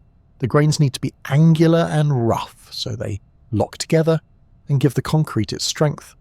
Desert sand, which is too smooth and rounded from constant wind blasting, is usually useless for this purpose. This creates an interesting problem. The world is running out of the right kind of sand. At first, that sounds absurd. Sand is everywhere, right? Beaches, deserts, playgrounds, it seems endless. But usable construction sand, especially the kind mined from riverbeds and coastlines, is in surprisingly short supply. And our demand for it is immense. The global construction industry consumes tens of billions of tons of sand each year, making it the most extracted solid material on Earth after water. We are in essence building the world out of itself, one grain at a time. Singapore, for example, has expanded its land area by over 20% using imported sand. China has poured more concrete in the past few decades than the United States uses in the entire 20th century. As cities grow, skylines stretch and roads unspool into new terrain, the appetite for sand keeps climbing. But there's a cost. In some places, the rush for sand has outpaced regulation. Illegal sand mining has become a serious environmental and political issue. Rivers are dredged, beaches stripped, habitats destroyed. Sand mafias, yes, that's the real term, have emerged in some regions, controlling access to sand with intimidation and violence. In places like India, Kenya and Indonesia, the consequences of unregulated sand extraction are being felt in eroding coastlines, collapsing riverbanks, and damaged ecosystems. Then there's the quiet irony of it all. We use sand to build homes that last decades, even centuries. But in extracting it carelessly, we destabilize the very ground on which we stand. Wetlands are lost. Rivers shift course. The grains that took millions of years to form are gone in an afternoon, mixed into mortar and poured into moulds. And still we need it. Modern technology has only deepened our reliance on sand. The digital revolution wouldn't exist without it. At the heart of every computer, smartphone and tablet is a chip made of silicon. That silicon is derived from silica. Once again, sand. Not just any sand though. To make semiconductors, you need incredibly pure quartz sand, often with more than 99% silicon dioxide. This high-grade silica is processed, refined, and eventually transformed into wafers that become the basis for microchips. In this way, sand powers everything from word processors to space probes. The grain beneath your feet at the beach might be chemically identical to the one inside a satellite orbiting Earth. It's a strange thought that something so ancient and humble is also the engine of innovation. From beaches to bandwidth, even in the realm of art and beauty, sand finds its way into human hands. Intricately layered sand art, delicate sand mandalas, and towering sand sculptures all speak to our fascination with this granular material. There's something poetic in the act of building something beautiful from something so impermanent. It's a kind of quiet rebellion against time, knowing the waves will take it, but building anyway. In industry, sand plays yet more roles. It's used in casting metal parts, in water filtration, in manufacturing ceramics, in the production of paint, plastics, and even toothpaste. There's sand in the texture of your car's dashboard, in the polish on your floors, in the coating of your paper. In many ways, we live in a sand-based society, even if we rarely acknowledge it. And when we're done building, we return to the beach, not to extract, but to rest. The same grains we melt, mould and mix into our concrete jungles also comfort our bare feet and cradle our umbrellas. There's something grounding about that. Sand is both a raw material and a gentle escape. It serves and it soothes. It builds our world and invites us to step away from it, if only for a while. But as with all natural resources, sand asks something of us in return. Attention. Not in the sense of worry or panic, but mindfulness. It's easy to think of sand as disposable, but like all geological materials, it's part of a slow, ancient cycle. The grains we scoop up today were once cliffs, reefs, or mountain flanks. They arrived through weathering, erosion, and time, shaped by processes older than cities, older than species. Treating sand as infinite has consequences. If we mine rivers faster than they can replenish, if we dredge beaches without restoring them, we risk more than running out of building material. We risk destabilizing coasts, draining aquifers, and unraveling ecosystems that rely on the quiet presence of sediment. So perhaps the best way to use sand is with the awareness that it took eons to get here. That the glass in your window, the concrete under your tires, the chip in your phone, all of it began as something shaped by wind and water. Not disposable, not quick, just incredibly patient. And while we will keep using sand, it is, after all, essential to progress, we can also learn to value it. To take only what we need, to respect the landscapes it comes from, and to remember that behind every structure we raise stands a quiet mountain, worn down to its finest form, one grain at a time.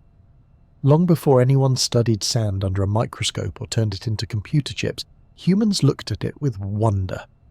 They walked across it, slept on it, buried their feet in it, told stories about it. Sand has always stirred the imagination. Something about its movement, its refusal to stay still, seemed to whisper truths too large to explain. It didn't take a scientist to see that sand is about time, about patience, about what lasts and what fades. To ancient peoples, sand was often more than a backdrop. It was a presence, a character in the story. For desert cultures in particular, sand wasn't just the ground. It was the canvas of life and survival, shifted beneath their caravans, swallowed trails, shaped oases, and sculpted the dunes that stood like frozen waves in an endless sea. And in those sweeping golden landscapes, stories took root. In the ancient Arabian Peninsula, sand dunes were said to move of their own accord, whispering to each other in the night. Nomadic tribes spoke of the jinn, mischievous spirits that rode on desert winds, reshaping the dunes to confuse travellers. If you ever got lost, it wasn't entirely your fault. The sand, after all, had a mind of its own. The Tuareg people of the Sahara, masters of desert survival, have long viewed sand not as a barrier, but as a living force. They describe it in poetry and song not just as a substance, but as a space, an open plain where silence carries meaning and footprints tell stories. In a place where the land moves beneath your feet, you learn to listen differently. The desert becomes not just geography, but philosophy. Ancient Egyptian culture also held sand in quiet reverence. The desert, or deshret, symbolized both danger and eternity. It was the realm outside the ordered, fertile Nile Valley, a place of exile, but also of the divine. The god Set, often associated with chaos and storms, was linked to the red sands beyond civilization's edge. But sand wasn't just feared, it was also sacred. Egyptians buried their dead in desert sand long before they built pyramids. They knew what we're only rediscovering now, that sand is a preservative. The dryness of the desert slowed decay, offering a kind of stillness in death that matched the endlessness of the dunes. Farther east, in Japan, sand took on a more contemplative role.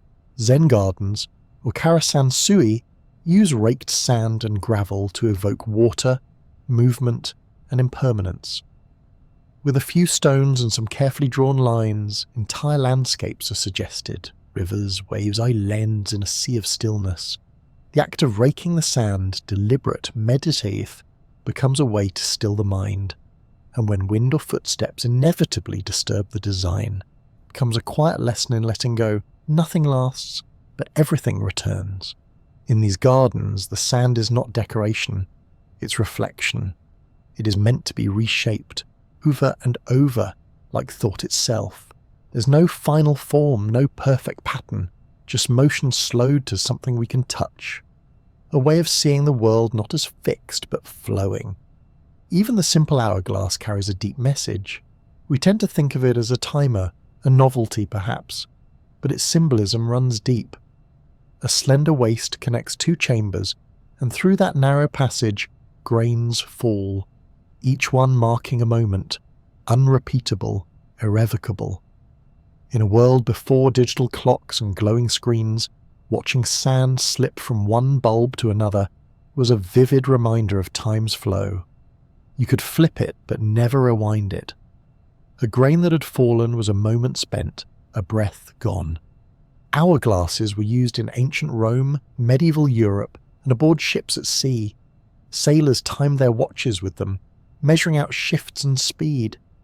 Philosophers saw in them a symbol of mortality, the upper chamber, the future, the lower, the past, and the slender neck, the now. Medieval paintings even show the figure of death, holding an hourglass instead of a scythe, as if to say, it's not the cutting but the flowing that brings things to an end. In Persian poetry, sand was often used to evoke longing. The desert, vast and unknowable, was a metaphor for separation and journey. The poet wandered across the dunes, heart heavy, each step a verse, each gust of wind a stanza. In many cultures, sand meant exile but also transformation. You entered the desert as one person and emerged as another, if you emerged at all. In Aboriginal Australian traditions, sand plays a central role in storytelling. Sand drawings and ceremonial ground paintings are used to depict ancestral journeys, sacred paths and connections between people and land. These artworks are often temporary, created for a ritual and then smoothed away, reinforcing the idea that stories like life are not fixed. They move, they fade, and yet they remain. Even the act of writing in the sand carries meaning. Whether it's a love note drawn with a stick or a child's doodle by the waves, there's an understanding that the message is fleeting. The tide will come, the wind will brush it away, but that doesn't make the act meaningless, quite the opposite. Writing in the sand is a gesture of being present, of marking the moment, however briefly. The philosophical pull of sand is timeless. Think of how often it appears in language, sands of time, shifting sands buried in sand, castles in the sand. Each phrase captures something human, a recognition of change, of fragility, of effort that may not last but still matters. And then there are the stories we tell ourselves, the ones whispered during long walks on the beach or quiet moments in the desert. Sand becomes a mirror. It reflects our thoughts, absorbs our questions. It reminds us that the ground beneath us is never as solid as we imagine. That time, like sand, slipped away whether we notice or not. Yet in that impermanence, there's a kind of peace. We don't need sand to be permanent, we just need it to be present. Perhaps that's why across cultures and centuries people have turned to sand not just for shelter or building, but for meaning. It teaches gently, it moves constantly, and it waits for no one, but it also welcomes everyone. It softens our steps, cushions our landings, holds the memory of where we've been, if only for a moment, and sometimes just for a breath. Standing on a dune or watching waves roll over the shore, you can almost feel it thinking quietly, calmly, as if it too remembers. There's something poetic about sand, the way it moves, drifts, clings to everything. It seems like the very symbol of impermanence. But given enough time, sand stops moving, it settles, it sinks, and in a quiet twist that only the earth could manage, it becomes stone again. This is the story of lithification, which is a fancy word for the process that turns loose grains of sand back into solid rock. It's a journey that spans millions of years, often invisible while it happens, yet utterly essential to the planet's ongoing evolution. And it all begins with a little bit of patience, a lot of pressure, and the subtle chemistry of time. Imagine a stretch of sandy shoreline, or perhaps the floor of a broad, slow-moving river. Over years, decades, centuries, layer after layer of sediment begins to pile up.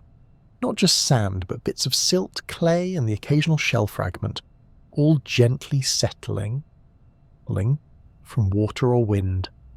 With each new layer that's deposited, the weight above begins to build. This weight is key. It's what kicks off the process of compaction. Compaction is the first step in lithification.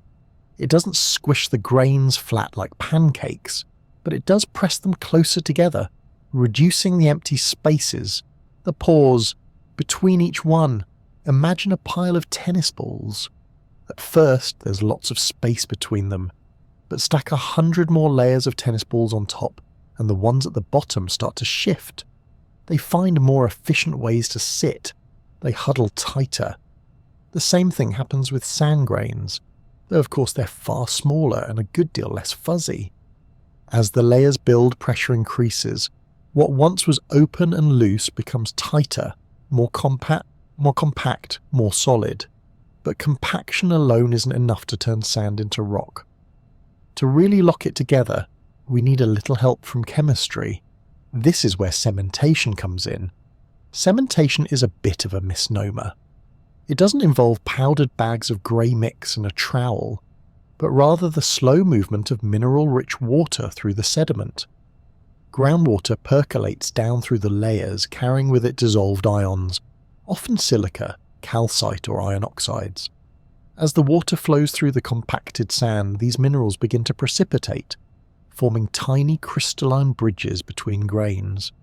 Over thousands to millions of years, these connections grow stronger, hardening the once loose sediment into a unified mass. The result is sandstone. Not all sandstone is created equal, of course. The type of cement matters. Quartz cement made from silica tends to form some of the strongest, most durable sandstones, so tough they resist weathering for hundreds of millions of years. Iron oxide cement gives the rock a reddish or rusty hue, painting entire landscapes in warm tones. Calcite cement, made of calcium carbonate, is a bit softer, more vulnerable to erosion and acids, but it too has its place in the grand gallery of geological time. Sandstones can range from pale cream to deep orange to nearly purple, depending on their composition and the environment in which they formed. Some are fine-grained, almost soft to the touch. Others are coarse and gritty, still whispering of the beaches or deserts from which they came. And while the rock may be solid now, it's not silent. Look closely at a sandstone cliff and you can often read its story. Each layer, called a stratum, marks a chapter of deposition. Some layers are thick, others thin. Some show signs of ripple marks or cross-bedding, recording the ancient movement of water or wind across the surface.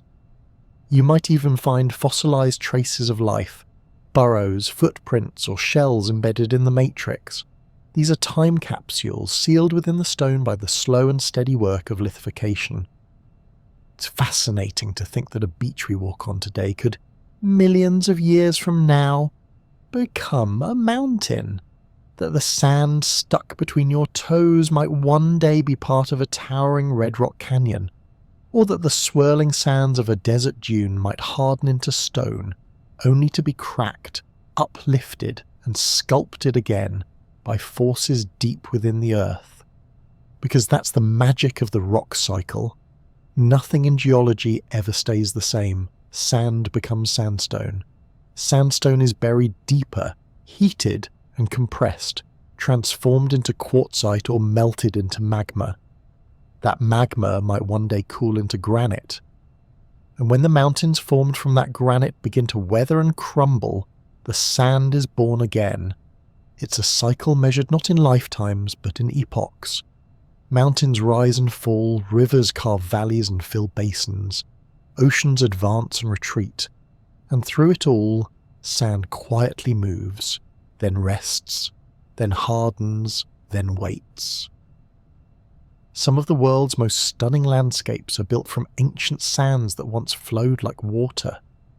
Think of Zion National Park in Utah, with its towering Navajo sandstone cliffs, a formation that began as a vast desert of sand dunes over 170 million years ago. Those dunes were buried, compacted, cemented, and eventually lifted by tectonic forces to form a high plateau. Now, wind and water are carving into it again, revealing the delicate cross-bedding of long-gone desert winds frozen in stone. Or consider the red walls of Petra in Jordan, where ancient Nabatean tombs were carved into sandstone cliffs. The stone there began as sand laid down in the Paleozoic era, hundreds of millions of years before the first chisel ever touched it. Yet it still retains the whisper of its sandy origin, the soft curves and layered patterns that speak of sediment long settled. There's something comforting in the idea that sand doesn't disappear. It changes, it shifts shape, moves form, but it remains part of the Earth's deep memory. Today's beach is tomorrow's cliff. Tomorrow's cliff is next millennium's valley floor. Nothing is lost, it just waits to be reshaped. And for all the power of tectonics, pressure and time, it begins with something so small you could hold thousands of grains in your hand. A single grain of sand has no say in where it ends up, but together, layer upon layer, compressed and cemented, they form mountains, they build cathedrals of stone, they record the passage of ages. It's a reminder that small things matter, that slow processes can lead to extraordinary outcomes, and that sometimes the most unassuming parts of the world carry within them the greatest potential. Sand, in the end, is both a traveller and a builder. It roams, it gathers, and when the world settles down long enough, it becomes something permanent. Not forever, of course, but for long enough to shape the face of the earth. Sand does not shout. It doesn't erupt or crash or thunder its presence into the world. It has no bright plumage, no searing scent, no voice to declare what it is doing. But make no mistake, it is always doing something. It is always working, always shaping, always changing. If you could listen closely enough, you might hear it. Not in a literal way, perhaps, but in the hush of shifting dunes, in the lapping edge of a tide moving grains from one corner of the beach to another, in the faint scritch of wind brushing across an arid plain. There's a kind of music to it, a rhythm played in centuries rather than seconds. Sand is time's quiet sculptor. It smooths, reshapes, rearranges the world grain by grain, not with force, but with patience. It doesn't demand, it suggests, it offers, and eventually the earth listens. Stand at the edge of a windswept desert and you can see the effect. Dunes curl like sleeping beasts across the landscape, each one drawn by invisible hands. They are not static monuments, they are rivers of sand frozen only in the brief moment of our looking. Come back in a year or a decade and they will have moved, a little taller, a little farther, a little different. A story rewritten not by ink, but by wind. Along the coast the sea does the same, not in crashing waves, though they help, but in the gentle pull and return in, tides gather sand and redistribute it, sculpting beaches, reshaping barrier islands, building spits that stretch like sandy fingers into the water. It may take 100 years or 1,000, but coastlines bend to the will of sand. Mountains too answer to it. Not quickly, sand is polite, but persistently. Peaks are worn down by the tiniest of things. Frost that cracks rock, rain that carries particles away, roots that pry and wiggle their way into stone. All of it makes sand. All of it breaks down the vast into the granular. And once free, those grains continue the work, settling in valleys, running through rivers, building new shapes elsewhere. Even as mountains fall, plains rise. This slow rearranging is one of nature's most understated miracles. We're used to thinking of change in terms of events, storms, quakes, eruptions, but most of the Earth's transformation happens in silence. It happens slowly, imperceptibly, through the movement of sand. A hill becomes a slope becomes a hollow becomes a lake, and we barely notice. And yet sand notices everything. It carries records of past climates. The composition of grains can tell you what the world was like when they formed. A high quartz content might hint at a long life of weathering and travel. Bits of coral or shell speak of tropical seas. Iron oxides paint the grains red, whispering tales of oxygen-rich landscapes. Each grain is a relic, a fragment of something larger, something older. Scientists who study sand often do so with microscopes and sieves, sorting out the sizes and shapes, identifying minerals, running chemical tests. But you don't need lab equipment to appreciate its artistry. Just pick up a handful from anywhere in the world and look. Some grains sparkle. Others are matte and soft. Some are jagged. Others rounded from years of tumbling in wind or water.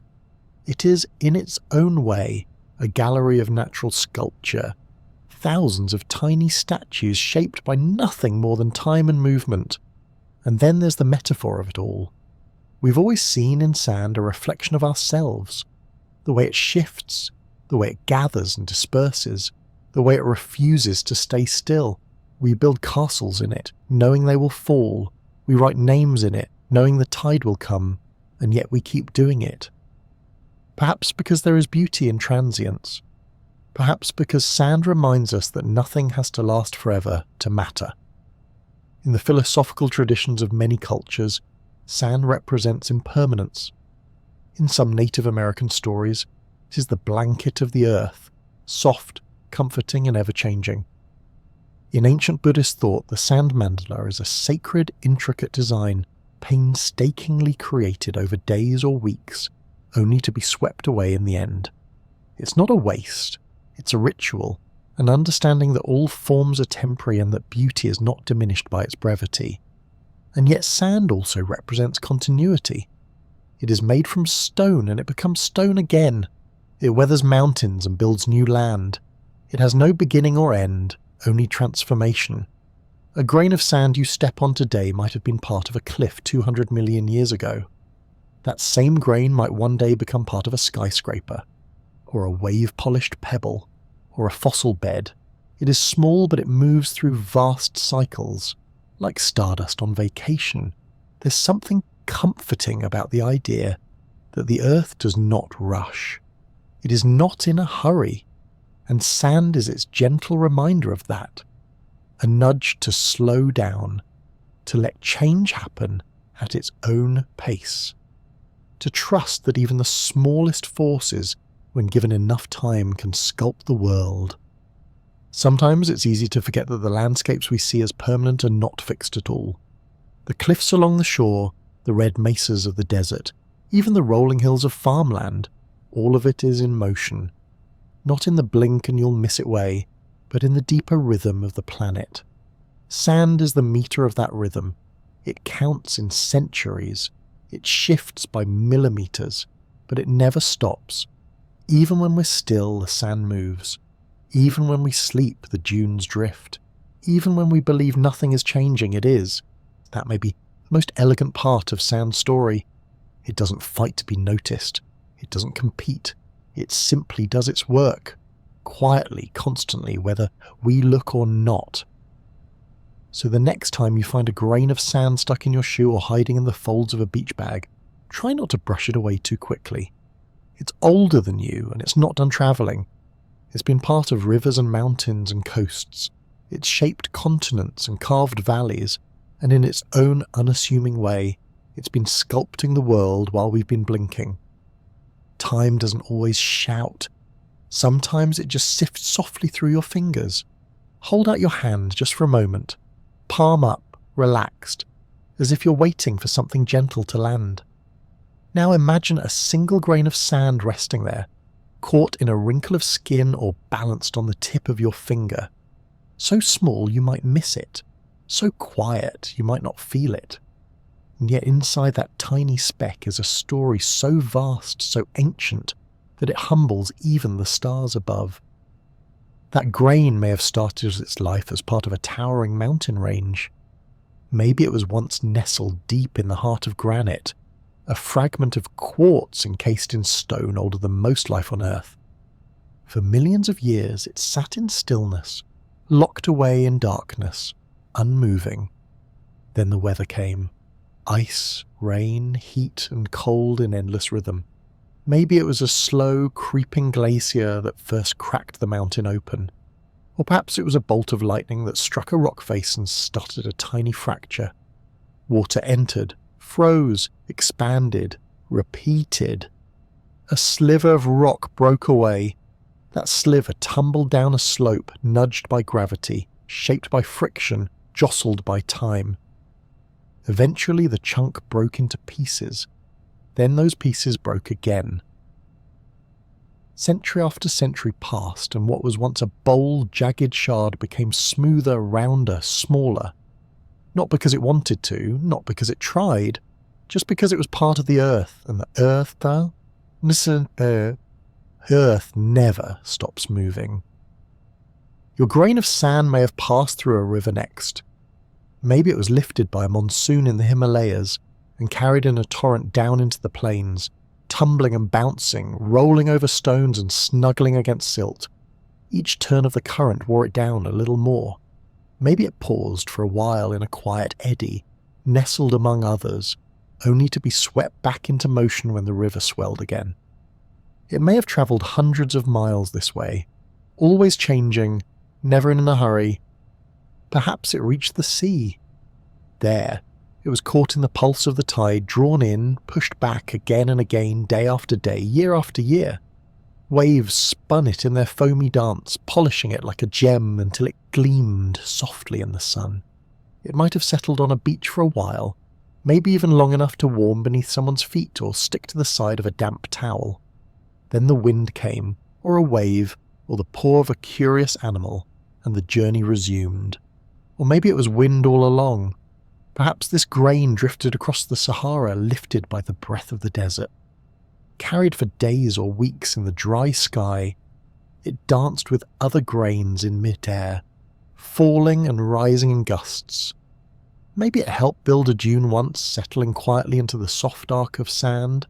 It would have sat there, pressed by new layers, warmed by sun, cooled by night, listening to the whispering song that some dunes make when they shift just until one day another gust lifted it again. It might have travelled farther than you'll ever go, crossed continents, changed shape, mixed with volcanic ash or coral fragments, or even glassy shards from ancient meteor strikes. It may have passed through the body of a burrowing worm or rested for a while inside the shell of a tiny crab. It might have been caught in a net, studied under a microscope, or trapped in the folds of someone's swimsuit after a summer swim in the Aegean Sea. And now, here it is, imagined for the moment in your hand. It looks like nothing, a speck, barely visible. It doesn't sparkle like a jewel, it doesn't glow in the dark, it doesn't hum or pulse or shift colour, but it is beautiful in its endurance. It has seen more than most of us ever will, felt more than we can name, and it is still not done. This grain in time will move again. The wind might lift it from a windowsill. A footstep might press it into the soil. A drop of rain might nudge it into a stream. It may join other grains, settle again, be buried under new layers. Maybe one day it will become stone once more, caught in sandstone, pressed into permanence for a while, and eventually, inevitably, it will weather and wander again. That is the quiet truth of sand. It does not belong to any one place, it is always between destinations, always becoming something new, and in that way, it mirrors us more than we might like to admit. We too are shaped by slow, invisible forces. We are rounded by experience, nudged by time, softened by contact.